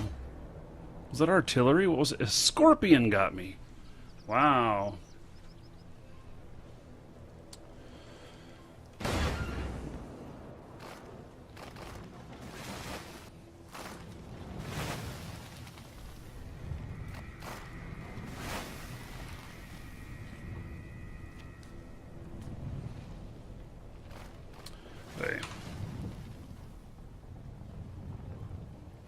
exit to garage. Hey, if you're watching on YouTube, that's the end of this video. And be another one coming up here in just a couple minutes if you're watching live. Otherwise, click the link in the description for my Twitch channel, and you can watch live on Twitch.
So you think you're an 80s fan?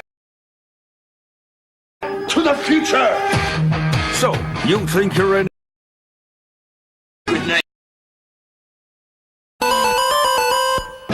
So you think you're an 80s fan? Okay, Radio Raheem, can you handle this? 1989! It's I Love the 80s, and this is 1989. The flicks, dude, the fashions, the trends, the TV, the tunes. A totally awesome year that gave us these burning questions. Was there ever a plot to Baywatch? I'm watching Baywatch. I'll be on in a second. Did John Cusack have really strong shoulders? Boomboxes get heavy. He doesn't care. I'll stand here all night if I have to. Ooh, baby. And do the words tough and new kid belong in the same sentence? They look like bad boys, but they sang like The answers to those questions, plus Screech and Trouble in the Trailer Park. Henry, what are you doing? Because you love the 80s, because you still dream about Tetris. Admit it. This is 1989. Party on, dudes!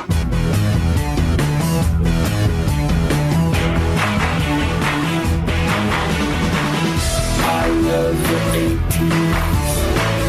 I love the 80s.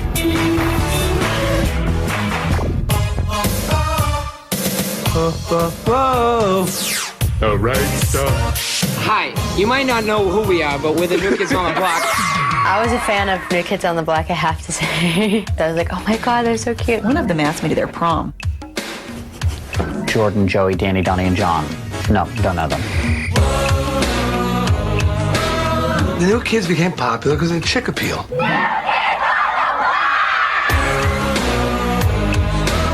the New Kids had that combo that teenage girls really crave, which is they look like bad boys, but they sang like. At 7, I was thinking they're hot. I wasn't really paying attention to if they were talented or not. Joey was the cutest New Kids. Jordan was the cutest. The cutest was John. And the rest of them were kind of ugly. I really like Donnie, the badass one. My name's Donnie Wahlberg. I'm 19 years old. And for everyone out there who wants to boo, you can kiss this.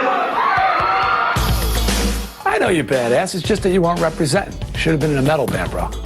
The New Kids on the Block, Jordan, Joey, Danny, Donnie, and John, are really the father of NSYNC. Joey, Jimmy, Danny, Jake, and Justin. I don't know what the hell their names are. I was a New Kids fan. I'm not going to lie to you. I mean, you know, they had a lot more girl fans than they had guy fans. Their fan base seemed to be mostly 12-year-old girls. Jordan, you have a fan that really loves you out there. Jordan! And then a certain amount of middle-aged men. Kind of hated that kind of music. And remember going, they're getting laid way more than me. And this is twice depressing. Totally.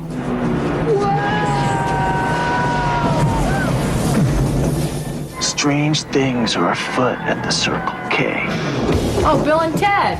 It's Excellent Adventures. Loved that movie. So that's Keanu Reeves in there. I remember a phone booth. Dudes, you guys are gonna go back in time. Where a lot of magic took place. I was sort of opposed to the whole sort of phony dude thing. Dude? Dude. Hey, dude. Hey, dude. Do you want to go back in time, dude? Sure, that might be great. Right? I mean, that's a lot of fun for everybody. If I could have gone back in time, I would have wanted to meet Socrates. How's it going? And I would have asked him what the deal was with Plato and his fixation with little boys. One of the biggest actors of our time. Nobody saw it coming. I am Ted of San Dimas. Nobody saw it coming.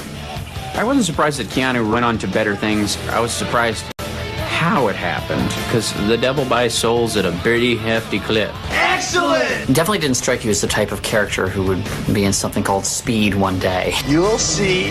Everything was very laid back. I was enough of a stoner to know that stoners are actually just very docile and don't actually leave their room. Now where are we, dude? Certainly they wouldn't go hurtling backwards and forwards through time.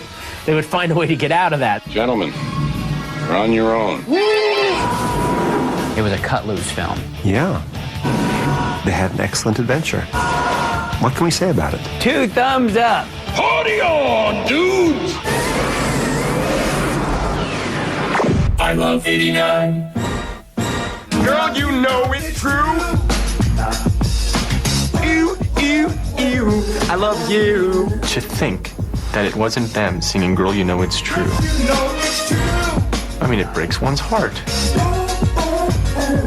When I first saw Milli Vanilli, I went, they suck. Milli Vanilli sucks.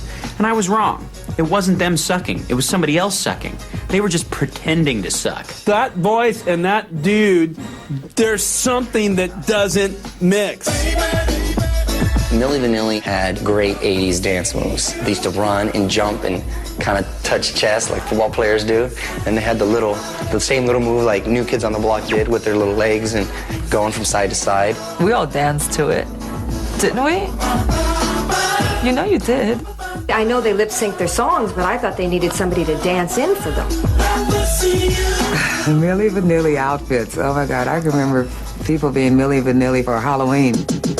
Girls were going crazy over Milli Vanilli until they were like on stage when girl, you know, girl, you know, girl, you know. Girl, you know it's girl, you know it's girl. 80,000 people. Girl, you know it's girl, you know it's girl, you know it's Girl, you know it's true. My college girlfriend was like, loved Milli Vanilli. And we were like, they're not singing that. And she goes, that's just so, you're such an asshole. You just hate everything. She broke up with me for being a sure, but I won the argument. I laughed my butt off when the record started to skip. I think they were actually using an LP. Anybody could have been Milli Vanilli. If I tell you, I'll make you millions of dollars, and all the women that you can have, and all the drugs you can have, you would have done it too. Introducing Game Boy, plus the outrageous new game, Tetris. Tetris was a fascinating game because it would just suck you right in. It was just one of those annoying little things that just got under your skin. It starts off slow, lulls you in, and then it's like someone throwing bricks at your head out of a building. This game was so addictive, and it still is. You would not blink for like half an hour. I'm sorry. You have another question? Just watching these blocks fall. And How? Check that out. later on, you're still playing it in your head. And you start having dreams about tiles. You'll look at a tile floor and you'll start seeing which patterns can fall. I fear Tetris still. If you wanted somebody to run an errand for you, like play him Tetris for 10 minutes, you will get my dry cleaning. It was hypnosis, pocket hypnosis. Did they really think it was going to be that successful? Like, let's make a game where things drop, and it's a puzzle, and you just got to shift them around. Who would have thought it would be such a craze? I love 89. Coming up, the subtext of Baywatch. The theme of that show is that beauty comes from within. The heartbreak of Say Anything. We're not going to have sex, but you can write to me. Forget about it. And how can people be so mad when there's pizza? You fucking pizza. Next on I Love 1989. But first, the makeout songs of 1989. Ladies and gentlemen, I, Lionel Richie, give you the makeout songs of 1989. Wherever you go, whatever you do, I will be right here waiting for you. Right There Waiting by Richard Marx.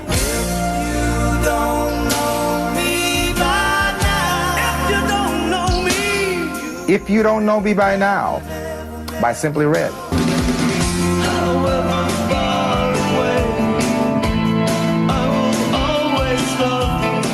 And Love Song by The Cure. The makeout songs of 1989. Do you feel the love? It's about time. Makeout songs of 89. I love 89. Babes of 89. I'm Brett Michaels, and I bring you the Babes of 1989. Winona Ryder, Wafy Babe. Babes. Paula Abdul, Straight Up Babe. Babes. Tiffany Amber Thiessen, Saved by the Bell, Babe. Babes. Claudia Schiffer, Uber, Babe. Babes. And Barbara Bush. Read my lips, Babe. Babes. There you have it, the babes of 1989, and I ought to know. Babes of 89. I love the 80s. Bad boys, what you gonna do? What you gonna do when they come for you? Everybody sings that one, especially when you're cruising on Saturday night. I watch Cops because I'm just fascinated how stupid these criminals are. And you must be stupid. I think that Cops was the first show where you seen the majority of black people getting arrested. I could put that show on, and if I was in trouble, I wouldn't feel so bad. Since I didn't drink more than a fifth of Jack Daniels a day, I didn't beat my wife, and I wasn't selling meth out of my basement, but I probably would never get on the show, even if I auditioned.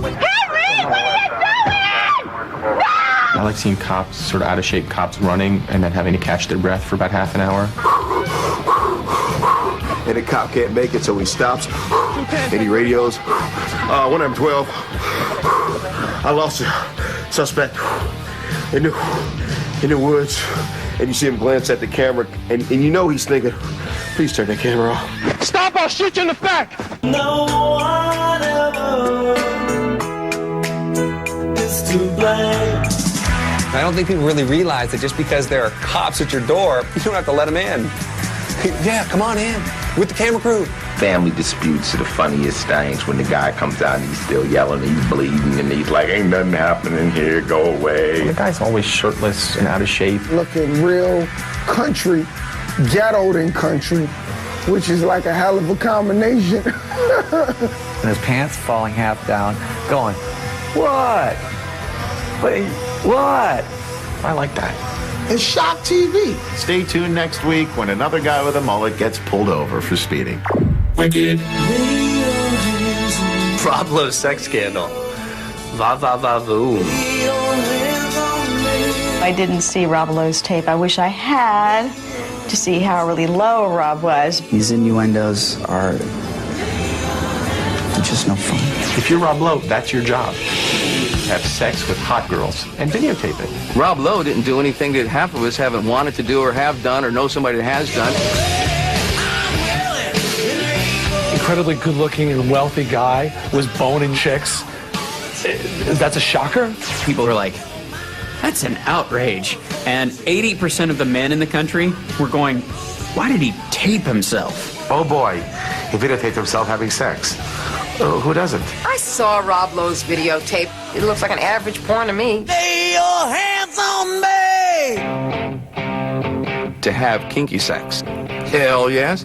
Film it. Hell yes. Watch it back. Hell yes. All that. We get caught doing it. No. It was entertaining to watch, too. Some of the dialogue was very funny, and the girls were totally into it. I was amazed that he didn't wear a rubber.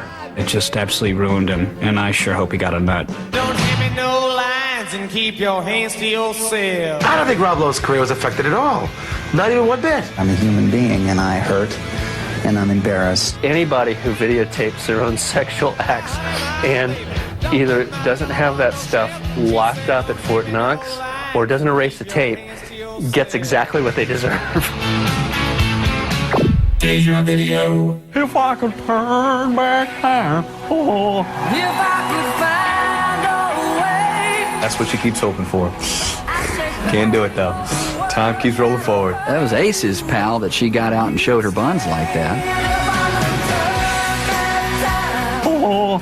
The hoochie mama like with all those guys on board that ship. She knew exactly what she was doing. Well, it doesn't strike me as sexual. I mean, she's just being patriotic. This is 1989, so she's 65 years old. It's like the Pledge of Allegiance. Sailors hooting and hollering, and she's naked. Cher has been Cher forever and will always be Cher.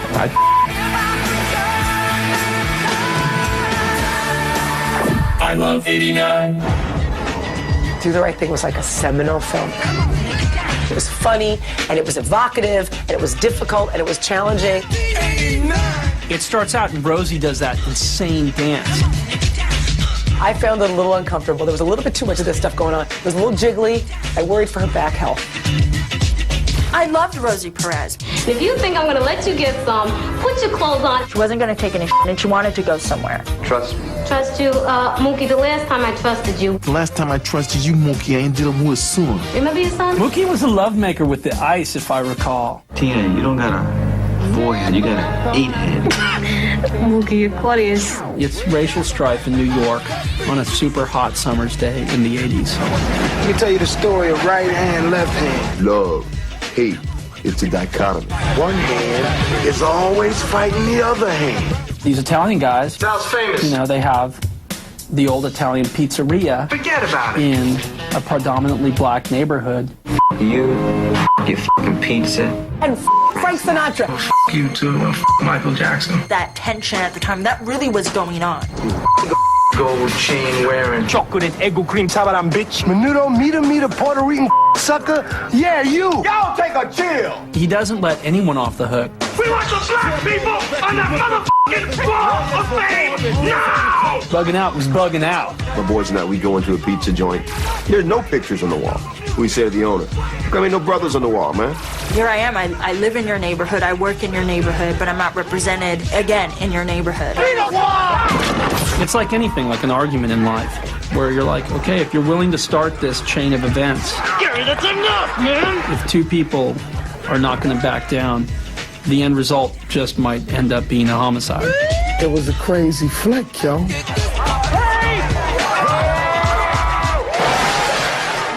One thing Spike does very well is he does not give you answers. Are we gonna live together? You don't know what the hell you think. Together, are we gonna live? There's no little bow on the end, and you come out, damn it, Spike, you're pissing me off.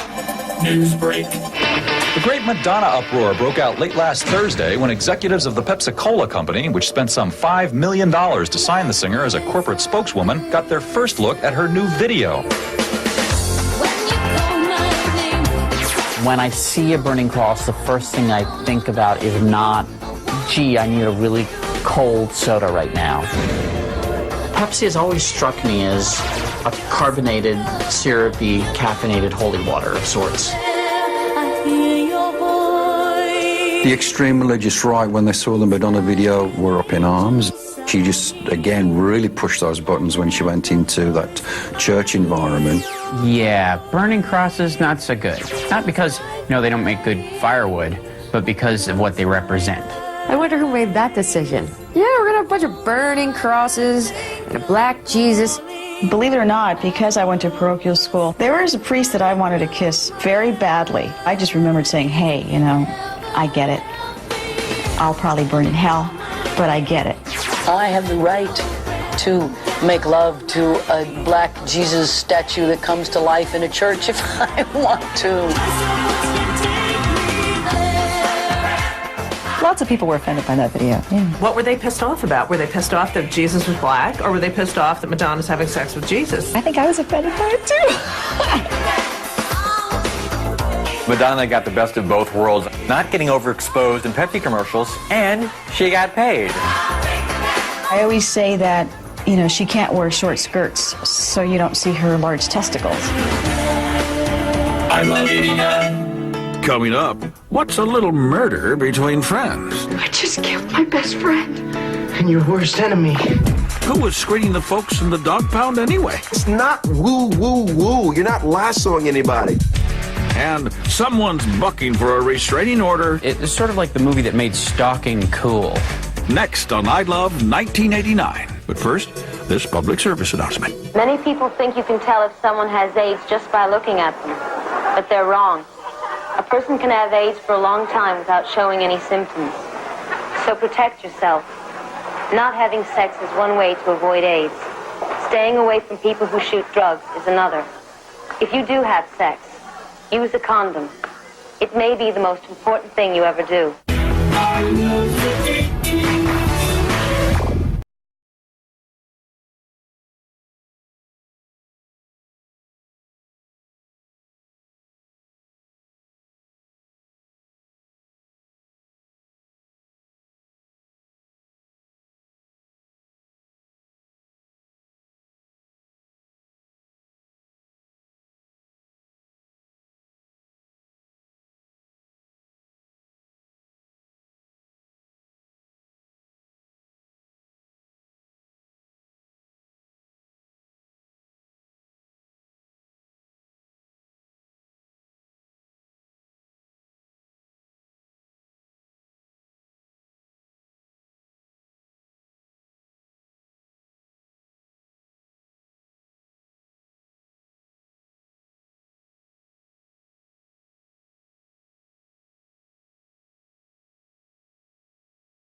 Hunks of 89.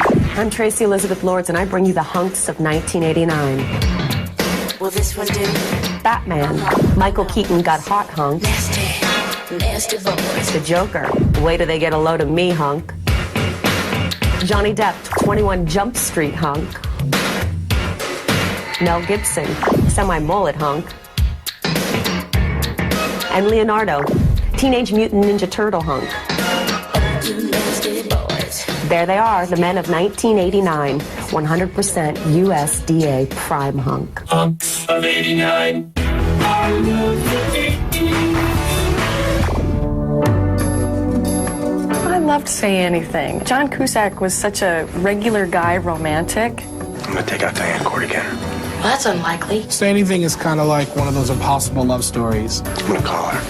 Diane Court doesn't go out with guys like you. She's a brain. Lloyd, John Cusack, is this guy who hasn't really realized his own full self yet. What are your plans for the future? I don't know, I can't figure it all out tonight, so I'm just gonna hang with your daughter. But is in love with this almost fully realized person. I went out with some idiots. You're going to be part of an international think tank, and he's going to be kicking punching bags. I just think you should break up with him. Unbelievable. Give him this pen. If you're breaking up, why are you going to give someone a parting gift? Did you just break up with me? I don't see any point in that. Take this pen, please, and write me. We're not gonna have sex, but you can write to me. Okay, I will. We shared the most intimate thing two people can share. I've shared it with you. If I got a pen, I'd be like, what? A pen? You get a pen when you go to a bank. It's in my heart, and she gave me a pen. However you got to humiliate yourself to get the woman you love back, you know, even if it's just to get her back so you could dump her or whatever. If I have something so deeply personal that I need to say, that it's impossible to say, I'll let Peter Gabriel do my talking for me. I tried to do the radio thing once with a girl, and it was like, I'm holding up the radio.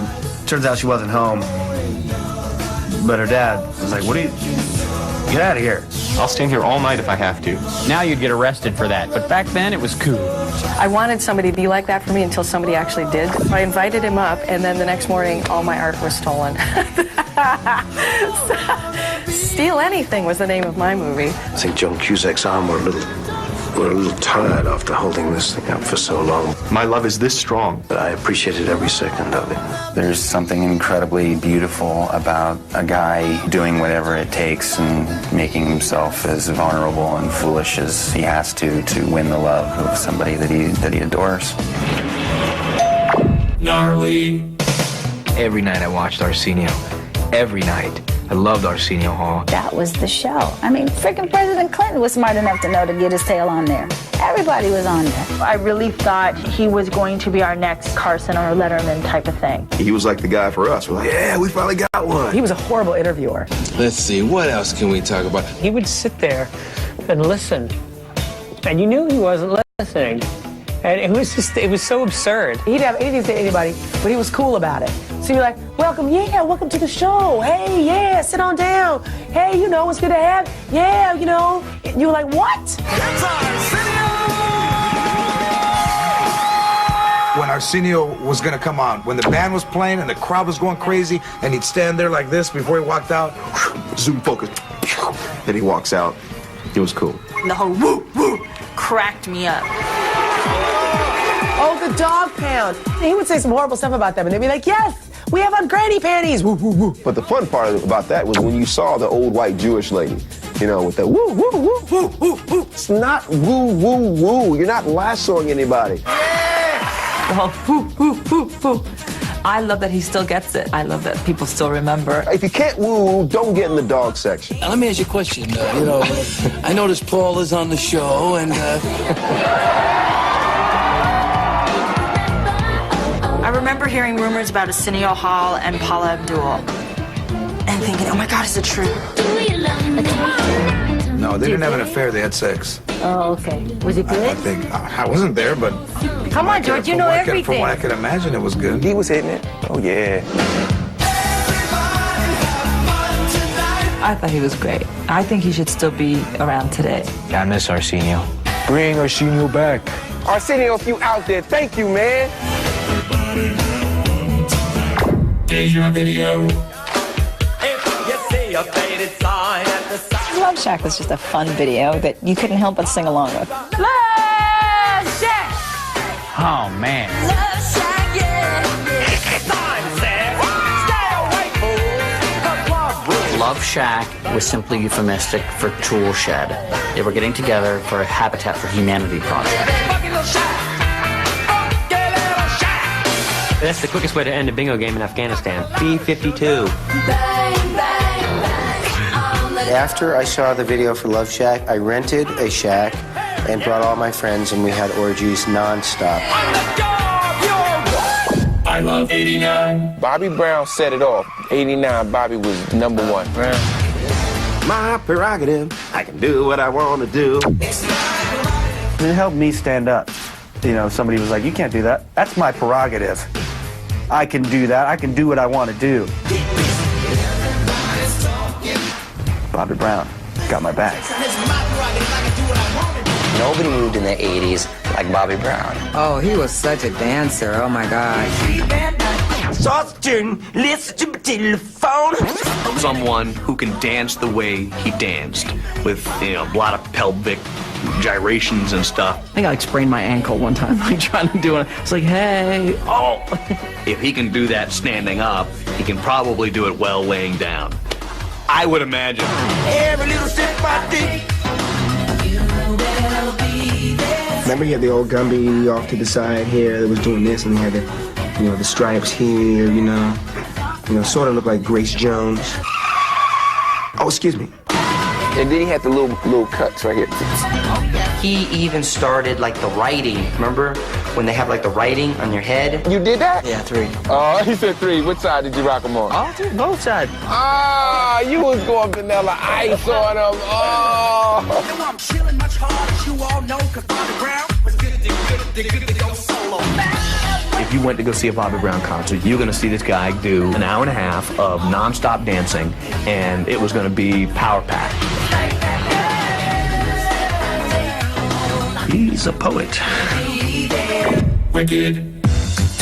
89 was definitely the year I went through my Afrocentric phase. I remember no one at my prep school had a dashiki quite like mine. Burgundy shirt, kente cloth right here, kente cloth hat, kente cloth shirt, kente cloth tie. Afrocentric stuff made a big statement. Plus they had some cool pockets you could hide stuff in. Cross colors and Afrocentric clothing was the thing. That was the beginning of the droopy pants era. If you didn't own a pair of neon orange cross-color pants, you were not in. I thought it was like an Afrocentric statement. I look back at it now on pictures, we literally look like clowns. Everybody wore the symbol of Africa. Every rapper had the symbol on the hat with the black and the red and the green. Public Enemy would have like the Africa medallions. And for a minute, the medallion was kind of cool until you could buy it at the flea market for like $1, and then it was played out. Everyone was talking about Africa, and going home, but nobody got on the plane and went back. He thought, hey, that's Africa. Let me wear something. Name some of the countries in Africa.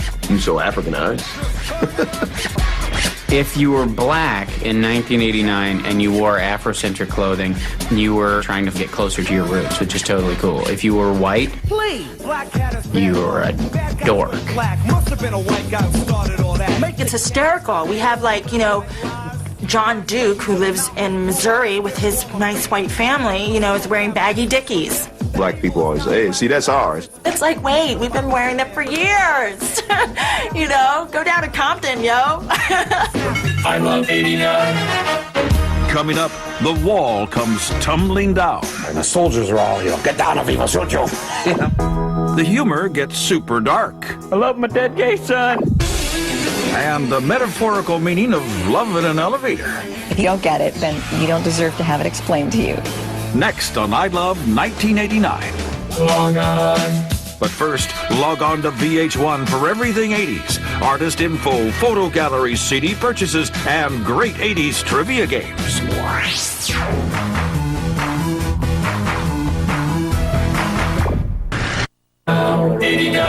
Hello, Weird Al Yankovic here. Let's take a look at how the world has changed since 1989. Bushes. Then George Herbert Walker Bush. Now W. Justin Timberlake. Then Mouseketeer. Now Michael Jackson. the World Wide Web. Then, about 100,000 hosts online. Now, there's only about 36 million websites. And you want to know something even more amazing? Only 35 million of them are porn. Then and now, 89. I love the 80s. 1989 is kind of before the mainstreaming of porn, so we had Baywatch instead. There was no plot lines of interest. It was pure TNA. I'm watching Baywatch. I'll be out in a second. Why did we watch it? Don't be silly. Huge, beautiful, bouncy boobies, breastises. Breasticles. Women across the globe were looking at their own bosoms and saying, why don't my boobs jiggle like so? I think the theme of that show is that beauty comes from within. I do not want to be stuck out on a boat all day. Well, and you're gonna have to change the suit. How do you not where you eat at that job? You ever seen a lifeguard in real life look like Erica Lediak? If I had seen it, I would have faked drowning a lot more often. I need mouth to mouth. It's hard to fake drowning. Have you ever seen somebody that doesn't know how to swim? They don't sit there and go, help me, I'm drowning. They go, boom. Johnny, CPR! In the first episodes, the CPR is a little bit rusty. It's not quite believable. Breathe! But after that, I think they really hit their stride. You're seeing these voluptuous chicks running in slow motion for apparently no reason. Breasts would still be front and center. Get out of the water! Jogging on the beach is very exhausting. It's really difficult to do. Just do me a favor, huh? Make me look good. You look marvelous. Baywatch just confused me how Michael Knight could now be, the boss of the beach. So hairy. When you have, people in bathing suits, you don't want to look at hair. David Hasselhoff. Hassel, leave it on. It promotes tremendous American ideals. Saving people, sacrifice, great asses. It doesn't have to be a plot line. It doesn't have to be a storyline. It doesn't have to be anything. In a phrase, Baywatch, boob watch. Deja video. Oh, good morning, Mr. Tyler. Going down? I was a lit major, so I know that when she said going down, not only was she talking about the elevator going down, she was also implying that she might on the man's penis. Hey, if you saw the video and you don't get it, then you don't deserve to have it explained to you. I think I've been close to having sex in an elevator, but never quite made it there.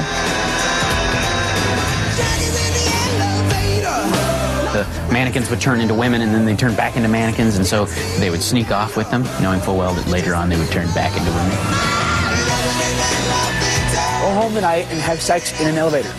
It's fun. Loving in elevator, loving it up when I'm going down.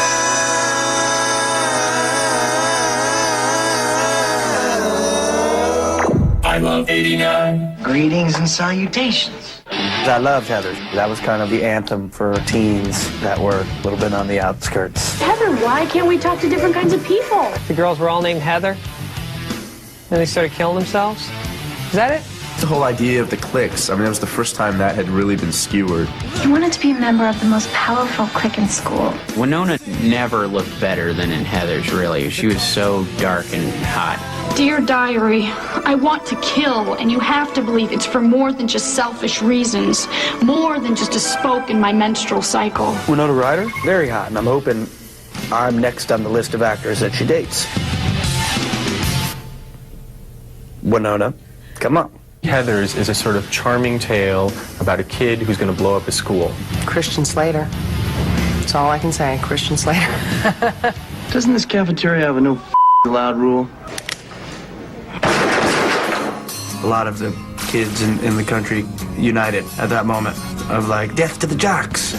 I was on the golf team for a year, so being a jock myself, it was difficult for me to comprehend that scene, and I was like, well, why would you kill us? Christian Slater is crazy in that movie, right? Didn't say Simon Says. The scenes between Winona Ryder and Christian Slater are incredible. Heather Chandler is one bitch that deserves to die. One Heather drinks the liquid poison, and then she collapses through the glass table. It's a brilliant death scene. Corn nuts! Corn nuts! I loved corn nuts, actually. I just killed my best friend. And your worst enemy Same difference. I was like, okay, so they're a little murderous. They'll work through it. They're teenagers. Me gently with the chainsaw. That movie created its own sort of vocabulary. Real life sucks losers dry.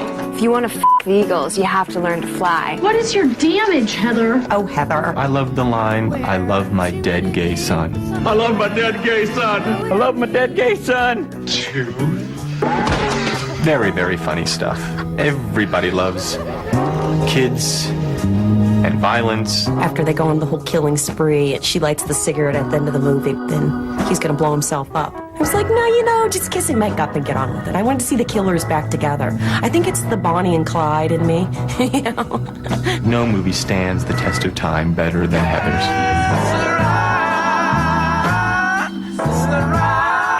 Wicked. When I wake up in the morning. Everybody likes Saved by the Bell. Kids running around, getting into trouble. It was just so irritating to watch. I watched Saved by the Bell. Mm-hmm. Just seemed like a really C-rate show. It's a launching pad for so many great talents. A good-looking, dark-haired kid. Slater. Good-looking girl. Jesse. Good-looking blonde kid. Zach. The other good-looking girl. Kelly. You have your Screech. Screech. And then your other good-looking girl. Lisa.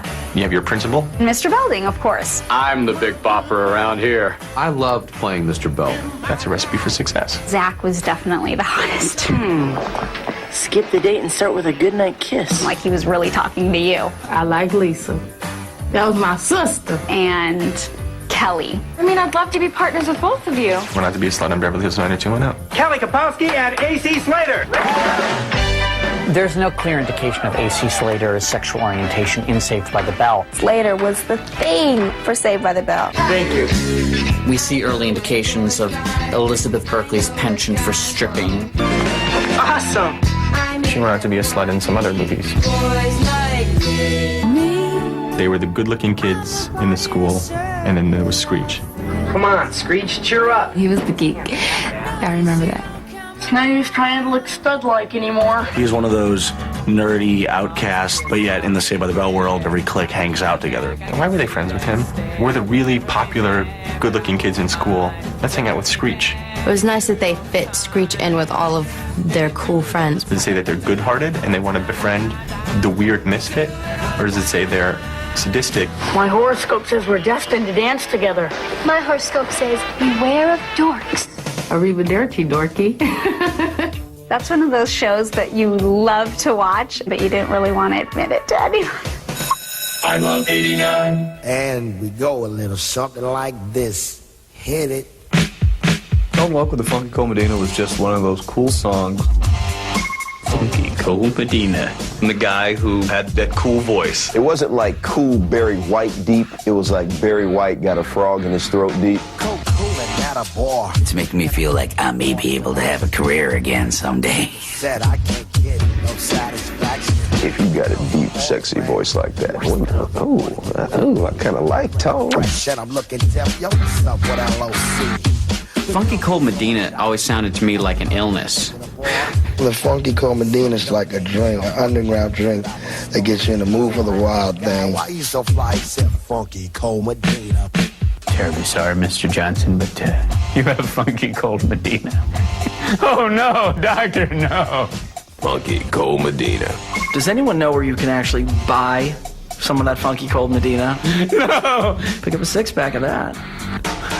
And you're set for the night, man. Can I have an operation? No. Funky Cold Medina is inoperable. Goodness, I never even thought of that. I love 89. Coming up, it's the end of the 80s as we knew them, and Berlin feels fine. The wall coming down was about freedom. I've been looking for freedom. Next on I Love 1989. But first, Mr. and Ms. 1989. It's the Dice Man with the moment you've all been waiting for. Time to name Mr. and Ms. 1989. Whoop-de-friggin-do, eh? He faked the vocals on 3 #1 singles with Milli Vanilli. She faked an orgasm in the deli scene with Harry Met Sally. But then again, if you were with the guy in with Harry Met Sally, you would fake it too. Fab Morvan and Meg Ryan. Mr. and Ms. 1989. We got another one we could do here. Mr. and Mrs. 89. I love the 89. I'm Soleil Moonflower. Here's a look at some of 1989's very special births. Harry Potter star Daniel Radcliffe, Hole, Hootie and the Blowfish, Lil Romeo, and American Gladiators. There it is, the miracle of life, 80s style. Born in 89. I love the 89. Mr. Gorbachev, tear down this wall.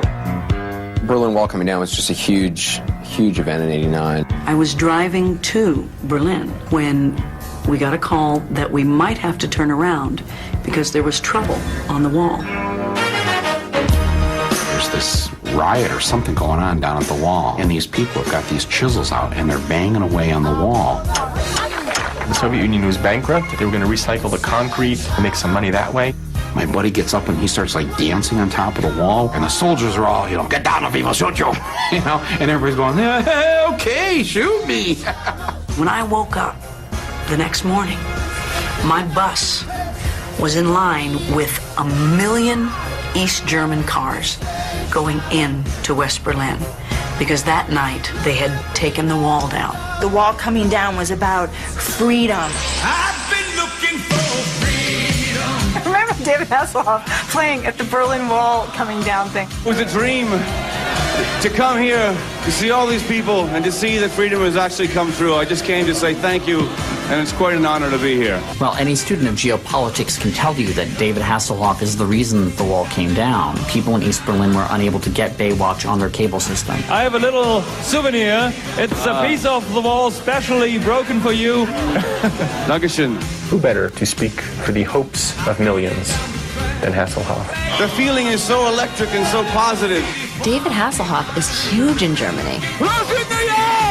Singing anthems, shaking his ass, talking to cars. What the is wrong with German people? All these years, and then it was over.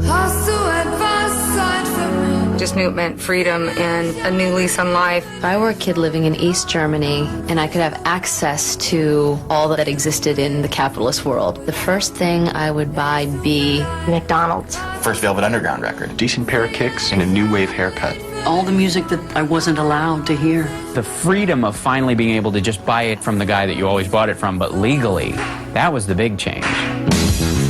Give me that new Scorpions album, and I buy it right out in front of everyone. And then I would have gone and hit on West German chicks. To be a personal witness to this, it was just the most incredible moment.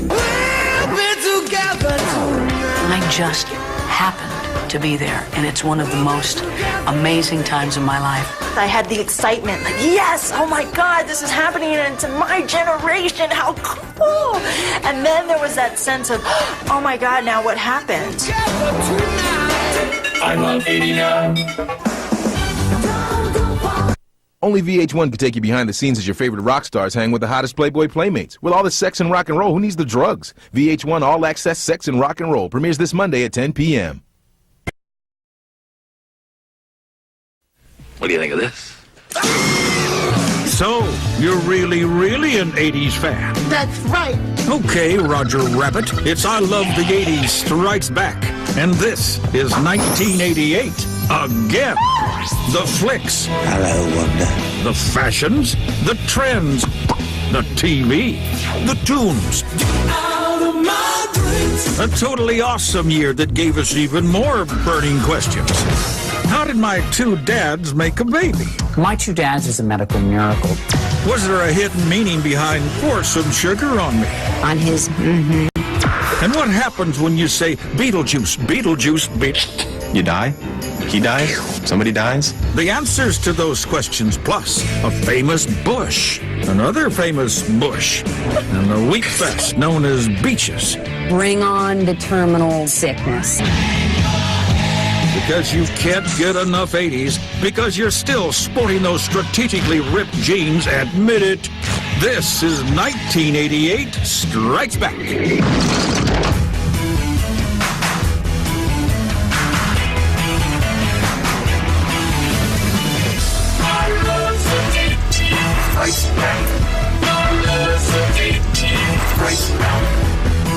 Susan, I'm not married. You're not? No. I'm a child. Big is the best movie of all time. Big. Yes, with Tom Hanks. Pork rind! If it's a Sunday afternoon and you just got out of the shower and Big is on, you will sit balls naked on the end of the bed until that movie is over because it's that good. The story of the young boy who wants to grow up and goes to the carnival and puts his coin in the Zoltar machine. I've been frightened of this machine since. I wish I were big.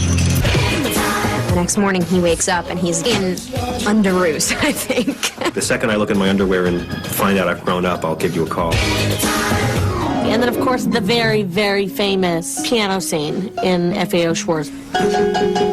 He's doing it with the head of this huge toy company, and he just decides, this guy's got spark. He's got exactly what we need. And ends up with the greatest job in the world and the greatest apartment in the world. A big loft, with bunk beds and a pinball machine. It's every small child's wet dream.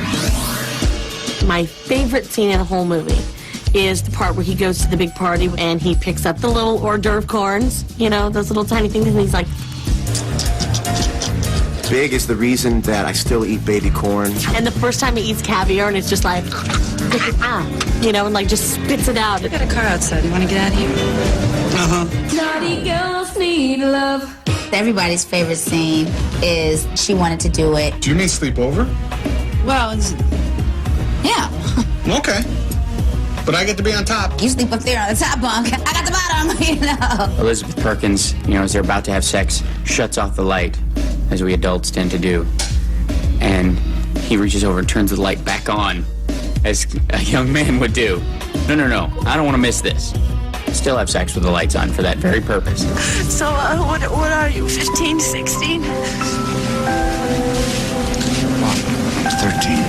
It really solidified me as a Tom Hanks fan. Big was big. It's good that Big was a hit, because if you call a movie Big and it doesn't do well, it's really sad. Should have named it Lame.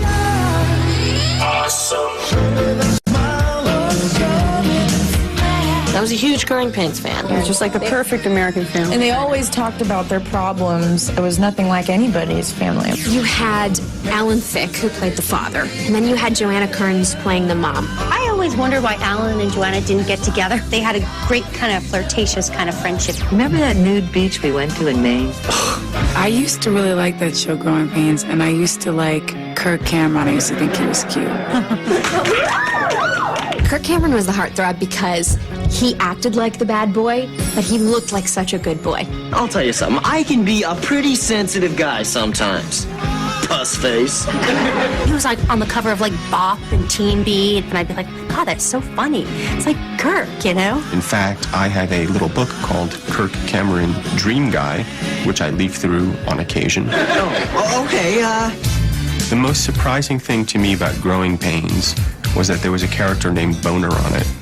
Evening, Boner. Oh, evening, Dr. Siva, everybody. It was never clear why he was called Boner, but you imagine there was a bad chalkboard experience in that kid's past. The naked form of the human body is nothing to be ashamed of. I remember thinking Tracy Gold was pretty hot. I always felt really bad for Tracy Gold because they were always making these horrible jokes about her. You actually think I'm a little kid? Well, obviously they're not going by the pound. I think just being a teenage girl in the 80s is a growing pain in itself.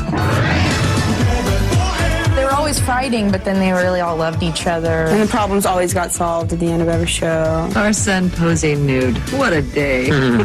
They were like, you know, the 80s version of the Cleavers. Cleavers, Seavers. Don't think that's coincidental.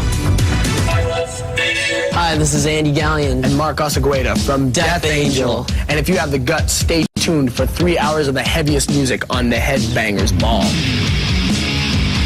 Headbangers Ball was the greatest program ever to be on MTV. I wanna rock! Yeah, I was a huge fan of Headbangers Ball, being that I'm in a band called Anthrax, and then all of a sudden there was a show that was playing heavy metal videos. I thought Headbangers Ball was like some sex orgy stuff.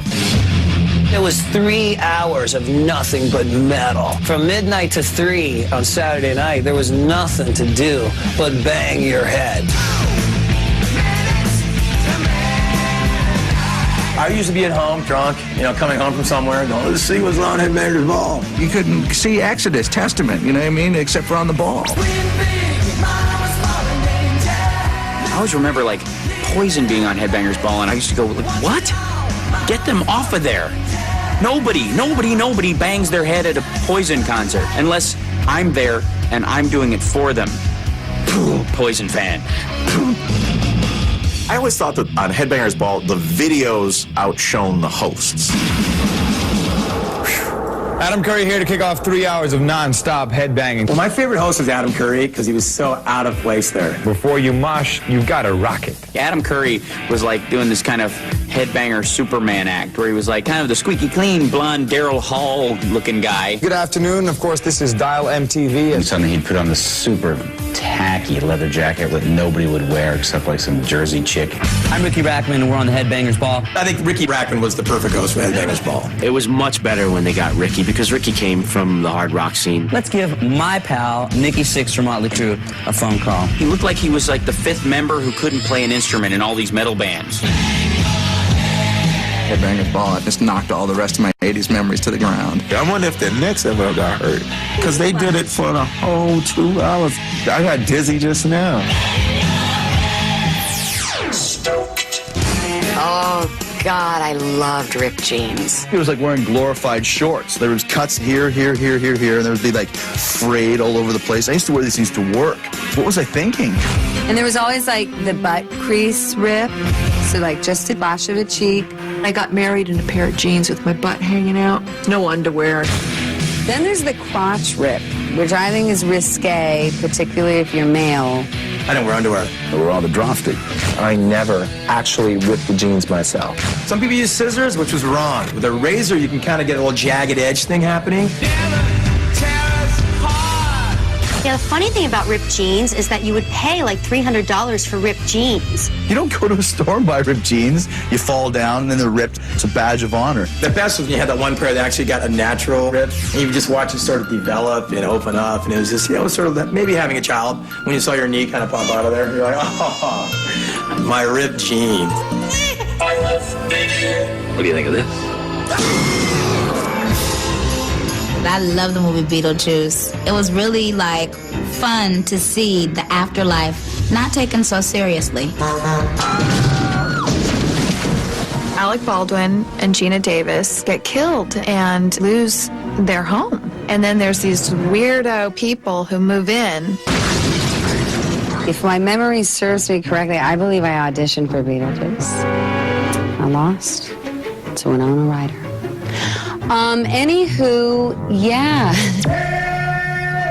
There was that great scene where they're having dinner and they start singing Deo. The ghosts are controlling them. Daylight come and we want to go home. Their square yuppie couple's idea of scaring these people out of the house is by making them like move all funny and dance around the table. Come, Mr. Tallyman, tally my banana. And at the end, they're all like happy, like they've just had a party. I didn't even know I could do the calypso. That's more fun than us. Michael Keaton as the single most annoying character ever captured on film. Beetle. I don't know what happens when you say Beetlejuice 3 times. What happens? You die? He dies? Somebody dies? Just say it! Beetlejuice, Beetlejuice, Beetlejuice. Nothing. Wouldn't that be awesome if I just said 3 Beetlejuices and I vanished? You get chocolates. That's what it is, isn't it? You get those little Hanukkah coins. It's showtime. It brings him into your life and makes him really powerful. And he's unpredictable and he's dangerous. I smell a new boyfriend. I'm the ghost with the most, babe. Coming up, she's hot, she's sexy. Too bad she's not real. I'm not bad. I'm not bad. I'm just drawn that way. Plus, why those Jamaican bobsledders stayed so mellow. The whole sled was just a big bomb. And my two dads. Good, wholesome family fun. Bad news, your mom's dead, and she was a slut. Next on I Love the 80s Strikes Back 1988. But first, log on to VH1.com for everything 80s. Artist info, photo galleries, CD purchases, and great 80s trivia games.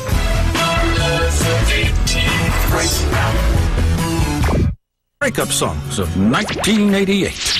I, Boy George, console you with the breakup songs of 1988. Every Rose Has Its Thorn by Poison. Don't Know What You've Got Till It's Gone by Cinderella.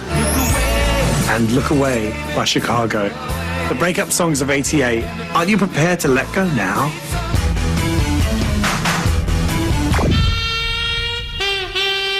I think Who Framed Roger Rabbit was probably one of the most genius films I ever seen. Roger Rabbit is framed for the murder of somebody. He had a safe dropped on him. And he hires a private detective, Bob Hoskins, to help him. I didn't kill anybody, I swear! I didn't know Bob Hoskins was British. I couldn't do a straight LA accent. I had to do LA Street because Eddie's a bit of a tough nut. Get out of that chair! Imagine not only having to do a different voice, but then having to play to something that isn't there. Like it's hitting you or you're walking behind. It was brilliant. I loved Roger. I thought he was insane but completely lovable. Please, don't mind me. Mind me, Eddie! Please, Eddie, please! My uncle had the same speech impediment. It was not a laughing matter around our house. Please pass the yam. That rabbit, he had some serious issues. I think he had really bad management, too. Judge Doom, he freaked me out. And they all had to worry about paint thinner. He calls it the dip. He'd be taking the poor little things and putting them in the big barrels of acid. It creeped me out a little bit. You had plenty of money in 1922. Oh, man. Now, she's somebody I definitely will go out with, even if she was a cartoon. I'm not bad. I'm not bad. I'm just drawn that way. Why don't you do right? Why this really beautiful looker was married to Roger Rabbit? How did that ever work out? Come on, Roger, let's go home. I'll bake you a carrot cake. Cartoons coming to life with real people. They're interacting with each other. It's just a fun movie. That's all, folks. Billy Ocean's videos were almost as bad as mine. Get out of my dreams and into my car. It was fun and upbeat and fluffy, just like so much of the music back then. I don't know if I like the song as much as I like the line. It's a very direct line. I think that pickup lines are bad, and I think that would probably be one of the worst ones you could possibly say. I would have gotten into his car if I was the one in his dreams. Oftentimes, an attractive Caribbean man will approach me, and he'll use one of his lame pickup lines. Hey, you know what? Let me just drink my red stripe. If Billy comes up and he says, get out of my dream, get into my car, check please. I just love the part where it modulates up, where it's like, get out of my, get out of my, get out of my. It was just such a oh yeah, we're taking it to the next level. Was I a fan of get out of my dreams, get into my car? Hello? Do the words greatest song ever written mean anything to you? Hey, oh my God! It's the Jamaican bobsled team! What an oxymoron. The Jamaicans have a bobsled team. It was like a Cinderella story. We're in Jamaica. There's no snow here. What the hell are we doing? Sure, they practice back of the house in a little shed, with a big blunt. Imagine if we did this. Imagine if we did that. The Jamaican bobsled team uncovered the obvious, horrible truth that bobsledding is not a sport. It's a ride. I think that whole sled was just a big bomb. I would love to be hitting a big spliff coming down a bobsled. You wouldn't even get cold. Now, surprisingly, they did terribly. They were so hilarious that they made a movie about it called Cool Running. Everybody was rooting for them, not only because it was just a great story, but I think they all thought that pot would be legalized if they won. There are certain times in people's careers when one star is rising and one star is falling, and they intersect. Greg Evigan had his heyday with BJ and the Bear. Paul Reiser was an up-and-coming comic. They met here at My Two Dads. My Two Dads was a medical miracle. This was a series about a child that had been created from two men. Congratulations! It's a girl. There's something weird going on. It was like, we're gay, we're not. I don't know. This is not what it looks like.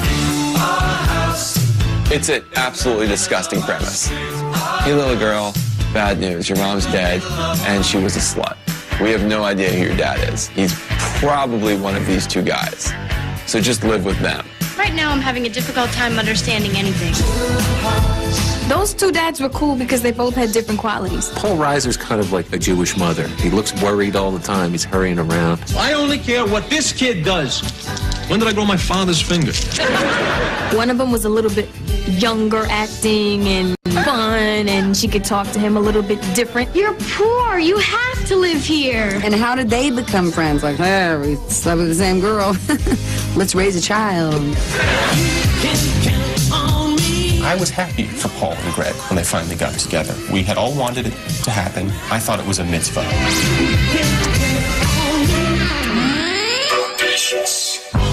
1988 was a presidential election year, but more importantly, it was the year of the suction cup cats.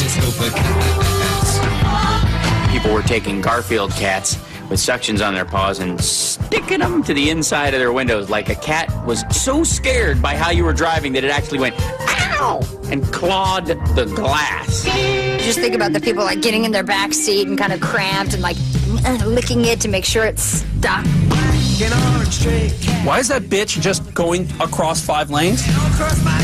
Oh, I know why. She has a Jesus fish and a Garfield stuck in her back mirror. Oh, it's okay. I didn't realize you were a Garfield person. You can do whatever you want to do. Oh, look at that fun cat. Oh, I just got an offender bender. Certainly that's not a safe thing to cover up your blind spot. I remember there were all these robberies in North Hollywood. 15-year-old punks breaking into cars and stealing them for their girlfriends. And I just thought, like, dude, that's no way to get a girl. You might not want to park your Porsche 911 out there with the Garfield thing in it. They're going to break your window, steal your Garfield. What happened? Oh, man, someone took my Garfield. My friends and I did the exact opposite.